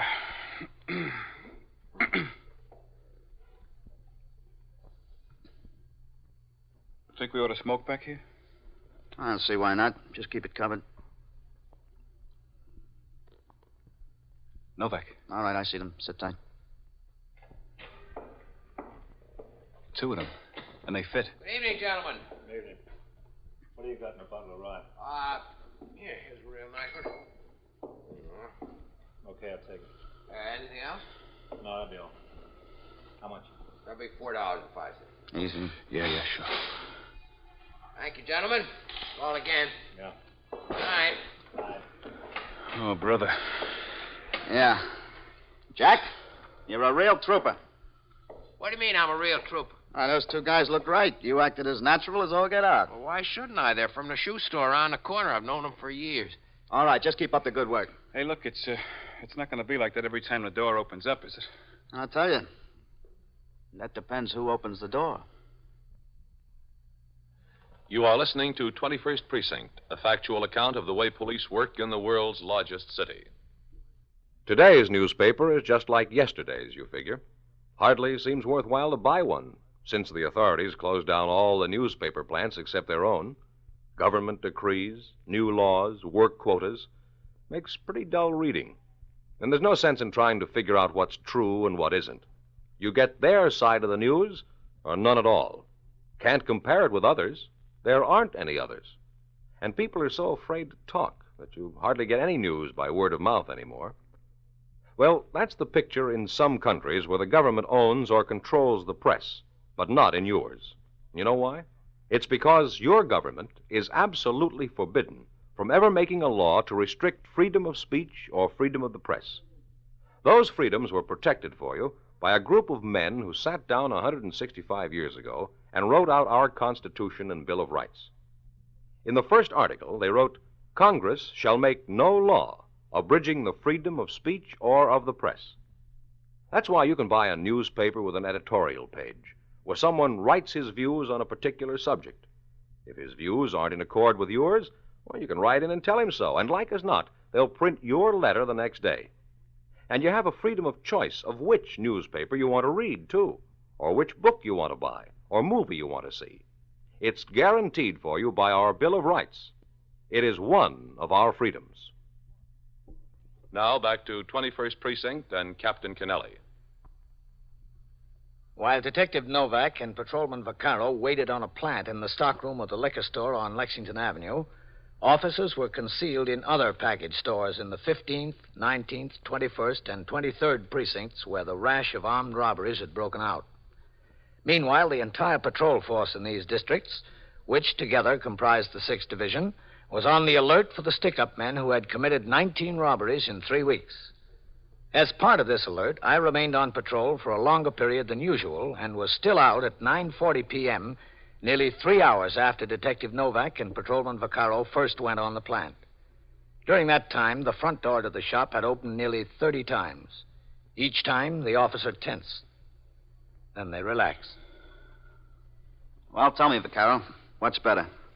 Walking the post or sitting on a plant? Well, this sure isn't any pleasure. You said it isn't. Oh, Jack, Yeah, when's closing time? 10 o'clock. Good. What? I said good. Want another cigarette? No, no thanks. Hey, look, tell me something. You pull down this kind of a job often? I mean, sitting on a plant like this? No, not too often. Oh, that's good. Stop complaining. You've only been here 3 hours. Wait till you've been on one for 16 hours straight. On your feet, out in the cold, waiting for some guy to show up who's never coming. Then you can complain. You fellas gonna be back tomorrow night? We don't know yet. Well, you made nice company. Thank you. Oh, my aching back. Stand up a while. I tried that. Nothing helps. Hold it. Customers. Evening, gentlemen. They don't fit. Quiet. What'll it be, gentlemen? What do you got in a rye? Rye whiskey? Well, we've got those over here. Never mind that. Just put those hands on the counter. Take it easy. Yeah, all right. Hold it now, hold it. Now, just be a good boy. We both got the difference here, and you could get your head blown Now, off. take it easy. Come on, let's get the door. Easy. Hold it a second. Wait till I kick the door open. Yeah, sure. Come on, move out of the way. All right. Set. Yeah. That's pretty good, eh? All right, now. Police officers! Traps! Get him! Get him up! Shoot! Duck! Watch it! Get him! Get away from me! You got him! Hold up there! Hold up! All right. All right. Now get the hands up. All right, get him up high. Drop that. Vaccaro, take a look at one that's down. Yeah, right. All right, now you. Kick the gun over here. Go on, kick it. All right. Yeah, I think this one's dead. Caught one right between the eyes. Jack, you all right? Yeah. Where are you? On the floor. All right, you can get up now. Yeah, I got the other one's gun. All right, hold on to it. Okay, you. Lean up against the counter. Go on. Go on, lean up against it. All right, take it easy. See what's on him, Vaccaro. Yeah. Take it easy. Shut up. Boy, what a mess. You better get over there out of the way, Jack. Oh. Over here, all right? That's fine. Yeah. Money's in his top coat pocket. Yeah, I got it. All right, hold on to it. Here's a cop on the beat. What's going on there? What do you got? The liquor store bandits, we're okay. Post yourself out front. Keep the people out. Okay. All right, let's get the cuffs on them. All right, put your hands behind you. How am I going to lean? Lean with your head. Get your hands behind you. Okay. All right, he's set. All right, mister, straighten up. Listen, what do you want from me? I want plenty from you. Sit down on the floor there. Go ahead, sit down. All right. Keep your eye on him. I'll ring in. Yeah, all right. Gonna use the phone, Jack. Help yourself. Boy, that was close. Pretty close. Sure was. Hello, CB. Detective Novak, 21st Squad. Send an ambulance to 3302 Lexington Avenue. Yeah, 3302. We were sitting on a plan at a liquor store. Two men attempted to commit an armed robbery. One shot, we're holding the other. No, I think he's dead. Yeah, all right. Will you connect me with 21st? Yeah, thanks. How many shots were fired around here anyway? I didn't have time to count them, Jack. Hello, Sergeant, Detective Novak. We're on a plan at 3302 Lexington. Yeah, Vaccaro and I. Yeah, that's right. They came in. One dead, I think. We got the other one. All right, good. Will you ring upstairs? Okay, thanks, Sergeant. That was good work. That was good work. Thanks, John. I knew you were back there. I knew everything was going to be all right. But I was still scared to death. Well, I don't blame you. I know how you feel. All right, where do you live? What's this slob got to say for himself? Nothing yet. Just that his name is Earl Creedy. Earl Creedy, huh? Where do you live? Downtown, in the village. Well, you've been living up here on the east side lately, haven't you? What do you mean? 19 stick-ups in 3 weeks, that's what I mean. You're out of your mind. Don't tell me I'm out of my mind. All right, what's your friend's name? Nathan. Richie Nathan. Where does he live? In the village, too. How old are you? 24. How old is he? Oh, no. Same age, I guess. I never asked him. You been in trouble before? Yeah, I've been in trouble before. How many times you arrested? I don't know, 4, 5, 6, something like that. You ever do any big time? Yeah, I did some big time. What for? Grand larceny. How much did you do?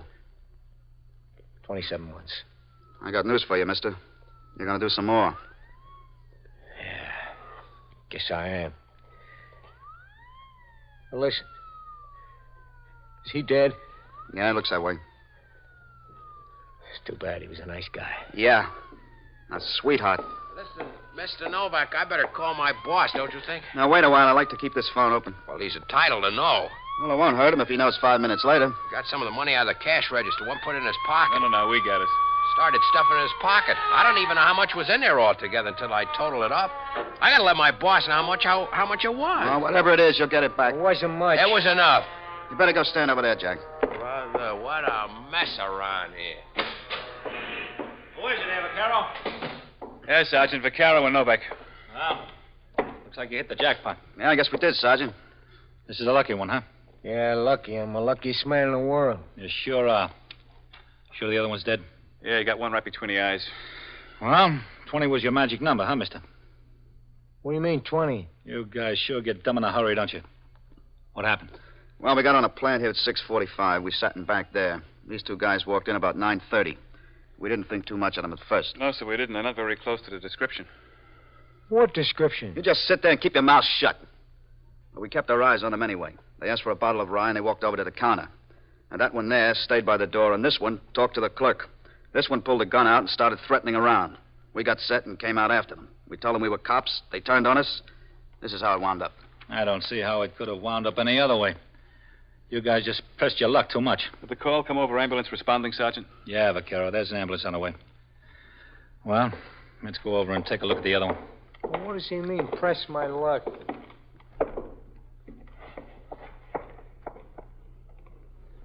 Yeah, I think he's had it. Who's a good marksman? You or Novak? Well, to tell you the truth, Sergeant, I don't know. I was shooting at both of them, first one and the other. How many shots you fired? Well, I think I got a 4. I don't know. Let me take a look. Never mind. Sit still. Yeah, 4. What's this one's name, you know? Well, the other one says this one is Richie Navin. Poor Richie, huh? Yeah, poor Richie. Well, he looked for it. And he got it. Well, let's talk to the clerk. That's the truth. It's the honest-to-goodness truth. You wouldn't know the truth if it had a neon sign on it. Hello, Jack. Oh, hi, Sergeant. Well, you hit the jackpot tonight. I guess I did. And I want to quit while I'm ahead. Well, there's a captain. Hello, Captain. Good work, Vaquero. Thanks, Captain. Well, this ends a lot of trouble for us. Yes, I know. They gave you a rough time, huh? Well, we weren't sure at first that it was them. They weren't too close to the descriptions we had. I know it was them. I was looking at their guns. Well, I want to see what that one has to say for himself. Don't forget you fellas have your topcoats in back there. Don't worry, we won't. Hello, Novak. Captain, this is the sorriest thief you ever met. He gets hooked hot on the job, his partner gets killed, and he's still got nerve enough to insist that this is the first deal he's been in on. What's your name? How many times do I have to say it? Now, look, mister, you better get straightened out and get straightened out fast. Now, tell the captain your name. It's Creedy. Earl Creedy. You and your partner been pretty busy boys, haven't you? Just met him today. Look, what do you want from me? Sure, you just met him today. And you dreamt about those 19 other stick-ups. I don't know anything about any other 19 stick-ups. He hasn't given us a hard enough time already. He wants to make it harder. Where'd you meet him? I told you you wouldn't believe me anyway, so what's the use of telling you? You tell me and let me make up my own mind. Where'd you meet him? In a bar down in the village. What bar was that? I don't know, some bar on 7th Avenue. When? Today, this afternoon. And you got to be such good friends that you just decided to go out together and stick up a liquor store, huh? Oh, it's not exactly the way we decided, but it'll do. Now, why don't you tell us the truth? I am telling you the truth. What have I got to hold back? Who do you think you're fooling? Not us. I'm not trying to fool anybody. You're past that stage. Hello, Captain. Oh, Matt. Good work, Novak. Thank you, Lieutenant. And this is Earl Creedy. The other one's Richard Navin. Earl doesn't believe in telling the truth. He says this is the first liquor store he ever heisted. He says he had nothing to do with those 19 others. He's right. He didn't. He didn't? Got yourself a good pair of heisters, Novak. But the ones we're looking for just hit down the 15th precinct. Not 5 minutes ago. No kidding. You see, I told you. Did they hit a store that was planted, Matt? No, they got away clean, Captain. Number 20. I get dropped on number 1. And they hit number 20. Some luck I got. Well, you're better off than they are, Earl. You're through. They're still shopping around for what your friend got.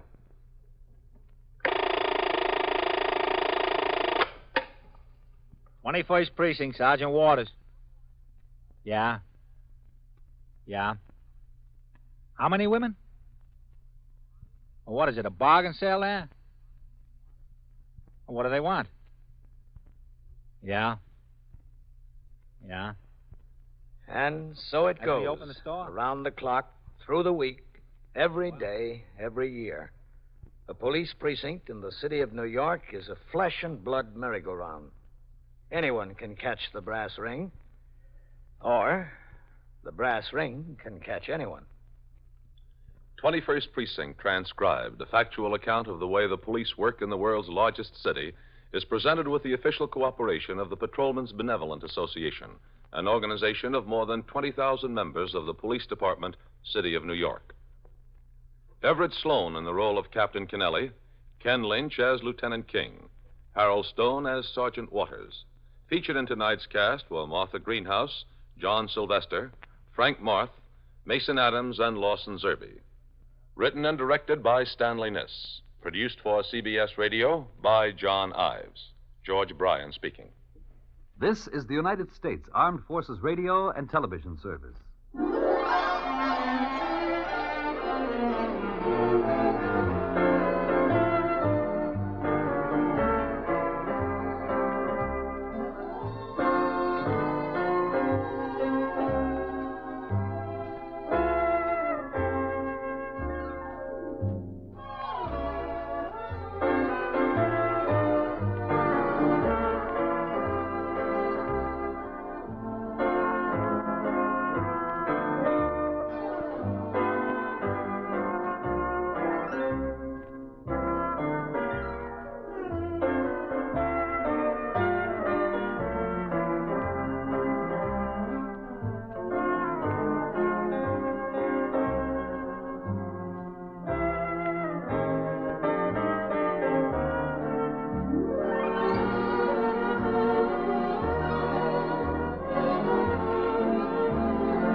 Precinct, Sergeant Waters.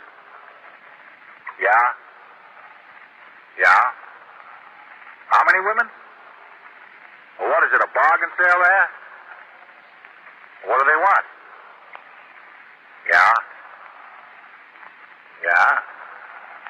You are in the muster room at the 21st Precinct, the nerve center. A call is coming through.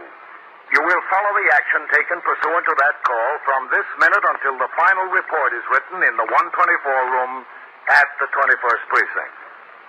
All right. I'll send a car around there. Right away. Yeah. Okay. 21st Precinct, transcribed.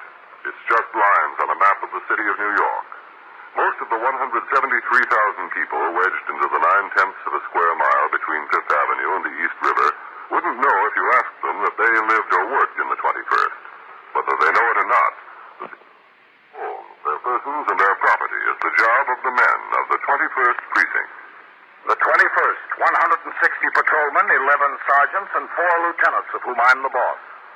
My name is Kennelly, Frank Kennelly. I'm captain in command of the 21st. I was working my day tour, 8 a.m. to 6 p.m. The weather had turned exceedingly cold over the weekend, and for the first time, the men turned out in their winter overcoats. After the platoon marched out the front door, I went into my office to read over reports of occurrences in the command during the last 24 hours while I was off duty. Shortly after 9 o'clock, I walked out into the muster room, through the back room, and across the iron bridge into the station house annex, which houses the cells where prisoners arrested in the precinct are held until taken to court. According to procedure, and in the company of Patrolman Bailey, the station house attendant, I made an inspection of the cells to see that they were clean and supplied with paper drinking cups, towels, and so forth. After I concluded this inspection, I returned to the back room and headed toward the muster room, where a heated discussion was going on between the desk officer, Lieutenant Gorman, on the one hand, and several women on the other. Now, please.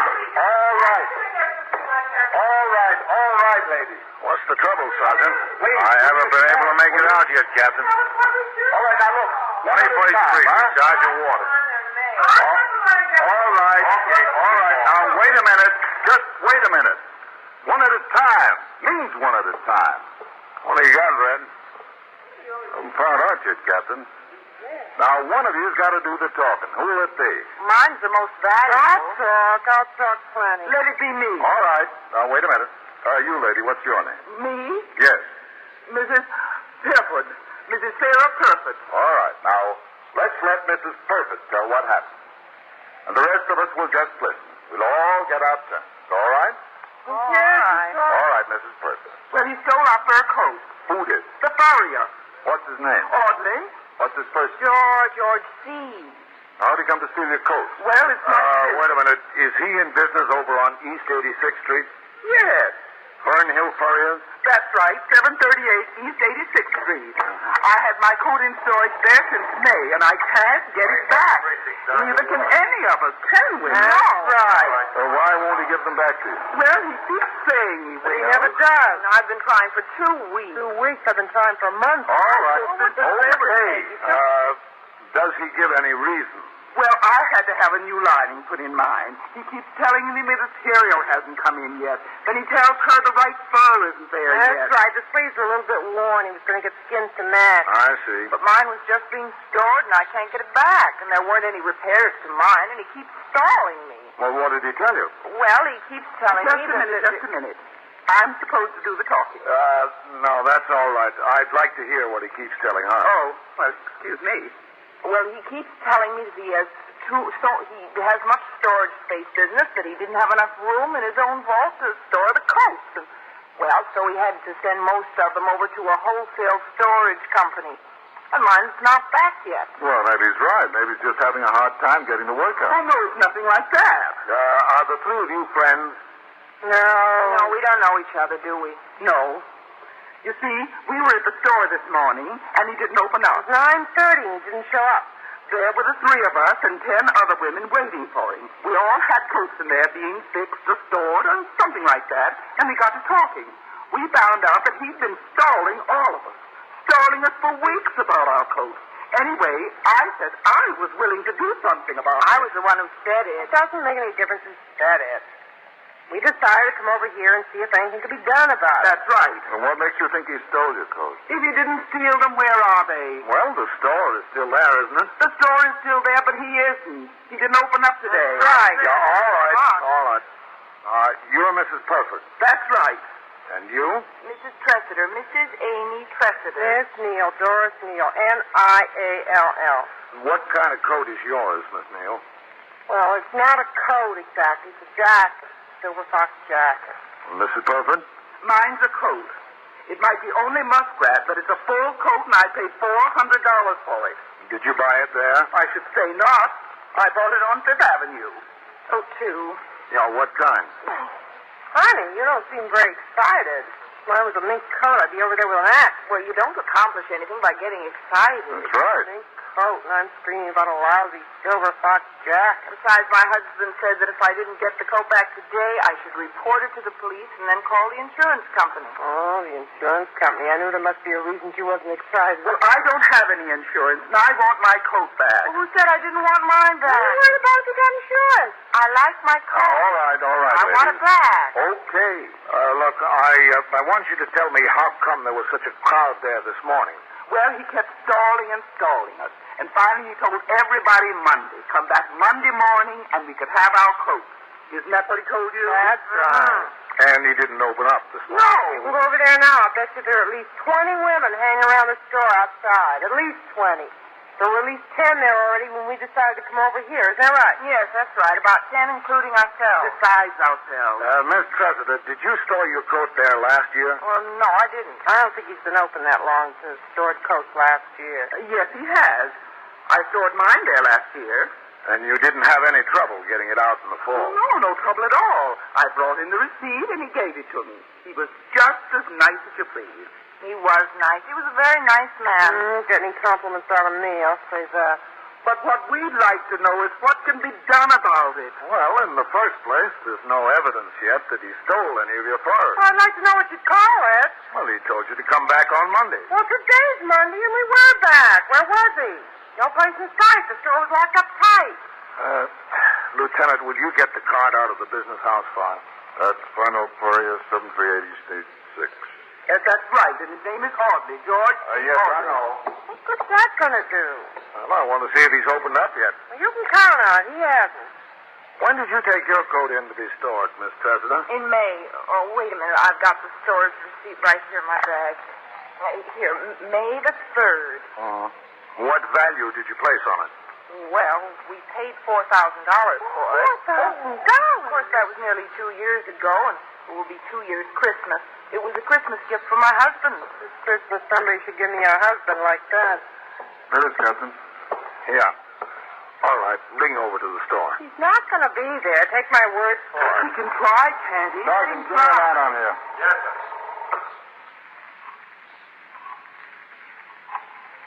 I don't think he'll be there. I know he won't be there. If he was coming, he'd have showed up by now. He's not coming. It's ringing. Could ring all day. This is all well and good, but it's not going to get my coat back. Still ringing. I want some actionable get action. That's what I say. Oh, we've got to have a little patience.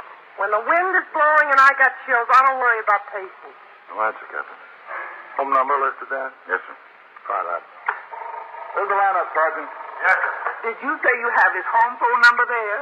Yes, that's right. Well, what is it? Well, I'm sorry I can't give you that information. Well, anybody's entitled to it now. We are, aren't we? After all, he's got a coat. It's ringing there. Now, well, just give us a chance, and we'll try to get it straightened out. That's what I say. A lot you've got to worry about. Hello? Is this the residence of Mr. George C. Audley? Yeah. Yeah? I see. Is he there? Oh, is that so? Yeah. Well, when was that? Well, what is it? Oh, he didn't. All right, thank you. Wasn't he there either? Woman said she was his landlady. Yeah? Wasn't he there? Mr. and Mrs. Audley rented a furnished room there. They moved out yesterday. Moved out? You see? Well, where did they go? I Now, just a second. Oh, it's awful. All right. Looks like you're right. Looks like Mr. Audley did skip. So what are we supposed to do? You know how I scraped to get that jacket? If you listen, I'll tell you what to do. Yes, sir. You go back through that door there and up the stairs to the second floor. You'll see the detective's office up there. You go right in and they'll take care of it. Will they be able to find him? They'll try. That's not the important thing. Will they be able to get our coats back? You make your complaint up there and they'll handle it. Is there any particular detective we should see, or is just one as good as the other? They'll tell you who to see. We are not getting the runaround now, are we? Because my husband works for the city, and he knows a few people, you know. The detectives will handle it. You just go on upstairs. Might as well. Detectives are higher than them, anyway. On the second floor? Yes, that's right. Well, we got to lose. Get our coats. Who's passing upstairs, Sergeant? Jana, Lieutenant. Well, I hope he likes to hear women talk. At least he ought to be used to it. He's got 4 daughters. Oh, is that so? Hold on. Lieutenant. Yes. Coley ringing in. He's on post up there on 86th Street. He says there's about 15 women congregating around that pawn shop. He said they're boiling, every one of them. Yeah. He says he's afraid they'll break in the door. He can't handle them alone. All right, send a car around to help him get it straightened out. Yes, sir. I'll send a car to give you a hand. You ought to put someone on a fixer up there, Ren. We're awful short today, Captain. Yeah, I know. I could double up post 3 and 5 and send Cale up there. All right, try that. I would leave a school crossing open this afternoon, though. Well, things will probably quiet down by then. Yes, sir, probably. 21st Precinct, Sergeant Waters. Oh, yes, sir. Hold on a second. Hey, the detectives bring it down, Captain. Lieutenant King wants to talk to you. All right, I'll take it here. Yes, sir. 21st Precinct, Captain Kennelly. This place has turned into a hen house, Captain. Yeah, I can imagine. They're all cackling, too. Well, just get their coats back, Matt. That's all it'll take. Believe me, I'm going to try. Look, can I have that home address on Audley? I want to send a man up there to check him out. Oh, yeah, sure. Give me that con, Ren. Listen. Matt. Yes, Captain. The home address is 63 West 79th Street. Yes, sir. And the phone over there is Academy 2 3598. 3598. Yeah, but he's supposed to be gone from there. Yes, so the ladies told me. Thanks, Captain. Okay, Matt. You think the detectives will get any results, Captain? Well, Ren, I know they're going to try. You are listening to 21st Precinct, a factual account of the way police work in the world's largest city. Now, back to 21st Precinct and Captain Kennelly. A serious crime or an unusual occurrence seldom results in a shortage of personnel in a precinct command because in such instances, the inspector commanding the division, the borough commander, or the chief inspector will order men into the troubled area for temporary duty from other commands. The real pressure for manpower comes when a multiplicity of small, everyday occurrences within the precinct requires the force to be thinly spread. Such was the case on this day when 3 patrolmen were in court as witness duty, 1 went sick, 1 had a prisoner in custody while he was questioned by detectives, and 1 was assigned to a fixed post to prevent angry women from breaking into a door and show windows of a furrier shop. Out on patrol about an hour later, I rode by the closed shop. The patrolman assigned there on a fixer had the situation under control, still gathered on the sidewalk. They had been told to take their complaints to the detectives. I instructed the operator of my car to pull into a parking space down the block, and I walked back toward the furriers. As I approached a luggage shop several doors from the place, I saw the proprietor standing in the doorway. Oh, Captain Kennelly. Oh, hello, Mr. Tompkins. Well, how do you like this? Oh, it's not good. Some reputation the merchants on the block can get from one rotten apple. Well, I know it doesn't help. You know how business has been with me this morning? Terrible. I attribute it to this. You know, something like this can run all the customers to the department store. Yeah, well, that's too bad. And he's not such a bad guy, George. He's a pretty nice guy, as a matter of fact. He's a good friend of mine. We had lunch together all the time. Now, we tell each other our troubles. But I didn't think he was in such bad shape as this. I had no idea. Well, what did he do with the ladies' coats anyway, Captain? Do you know? Not yet. Not exactly. Well, I'd better see what's going on there. Oh, Captain. Yeah. Look, like I said, George is a good friend of mine. I know him since he opened up the shop there. You know, nothing social, just business acquaintances. Well, I think I know what his trouble is. What? Well, it's three troubles, really. He likes to play the horses, he likes to drink, and he likes women. You think that explains it?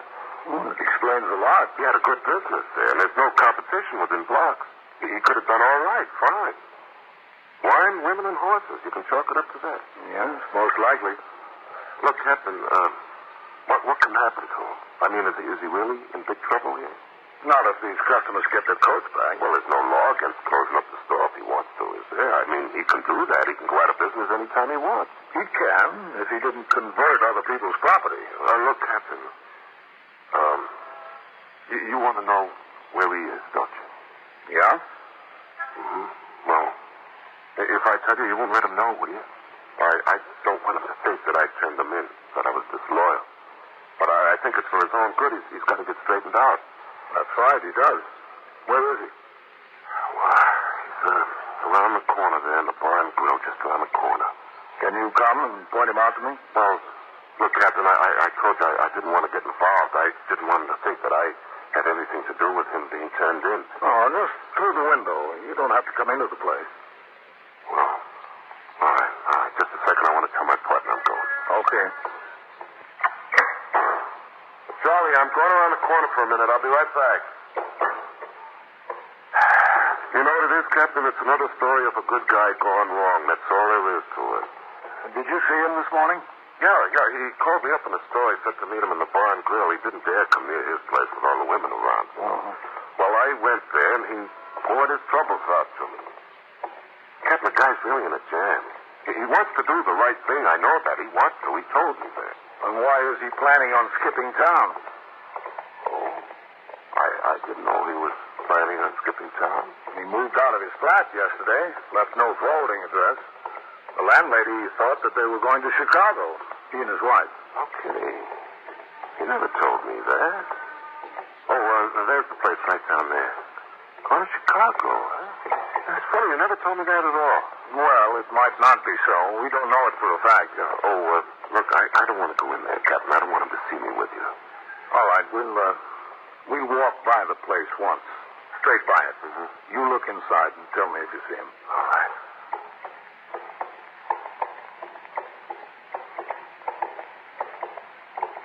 Well? Yeah, I see him. He's in the second booth toward the window there. All right, Lou. Thanks. Oh, Captain, please. Don't tell him it was me that turned him in. You know, friends are friends. And I think I'm doing it for his own good. You agree with me? Yes, I agree with you. Yeah, well, I better get back to the store. Go ahead. Yeah, I'll see you, Captain.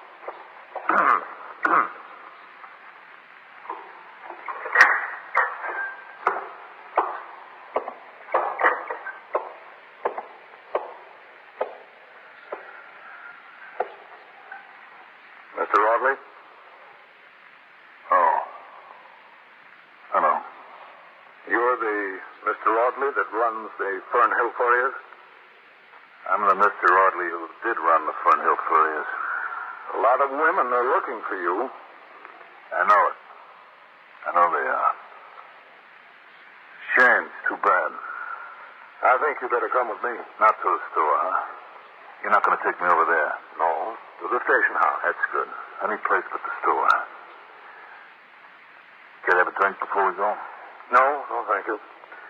And there's one last gulp in this. You mind? Go ahead. Thanks. Well, you know, you dread the day. You know what's going to happen, but you dread the day. Not like that at all. It's a big relief when it's all over. Into my car without his being noticed in front of the shop down the block. En route to the station house, he began to tell me of his troubles. He continued as we got out of the car, walked up the front steps and into the muster room. Everything went wrong. Nothing went right. Right here, Mr. Audley. Oh, Captain. Red, this is Mr. George Audley. Man has been causing a revolution, huh? Well, I didn't know it was that bad. You didn't? It's been like ladies' night on a Turkish bath around here. Red, are there any complainants upstairs in the detectives? According to my last census, Captain, there was 7 steaming mad females up there, all with murder in their hearts. Can imagine. Red, ring upstairs to Lieutenant King. Tell him I've got Mr. Audley and I'm taking him into my office. Yes, sir. Thanks, Captain. No, thank you, Sergeant. Yes, sir. I've got to protect city property as well as you. This is Lieutenant Gorman. Let me call you, Lieutenant King. I guess I'm pretty much city property now, too, huh? Pretty much. Inside. All right. Sit down over there, Mr. Audley. Thank you. Right here? That's fine. I suppose I'm entitled to get a lawyer. Oh, sure. You're entitled to a lawyer. I don't know how much good it'll do me. I don't have any money for one. Oh, what a mess. What a mess I got myself into. Well, if you'd give these women back their furs, it wouldn't be so bad. I'd like to, Captain, believe me, but I can't. I'd sure like to. Yes? Lieutenant King. Come in, man. Hello, Captain. Hello, man. So this is Mr. George Audley. Yeah, that's right. I'm Lieutenant King. Glad to know you. I don't know whether I can say the same thing. I sure heard a lot about you this morning. I can imagine. Where they got all these ladies' coats? Well, that's just it. I don't have them. Well, what did you do with them? Well, last spring, when the weather began to get warm and they didn't need their fur coats anymore, the customers started to bring them in for storage and for repairs. Yeah? Well, it so happened that at that time, last April and May, I was in desperate need of money. So instead of storing them, you sold them? No, not right away. I had every intention of giving the women back their coats. Every intention in the world. When I first started, I pawned them. I took them around to different shops, and I got loans on them.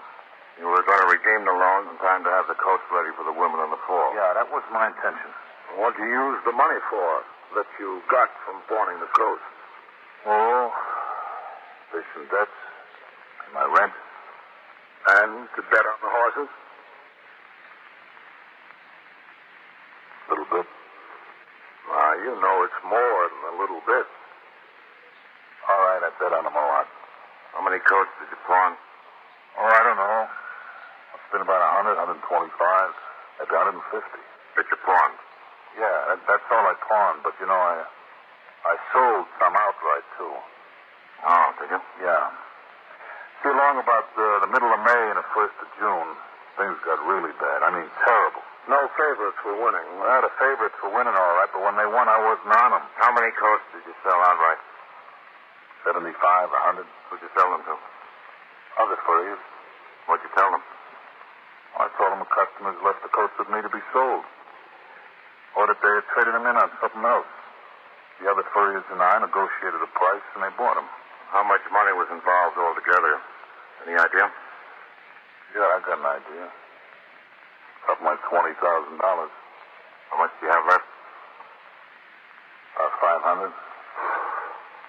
500 out of 20,000. That's the way things go. Things sure went pretty bad as far as you were concerned. Sure did.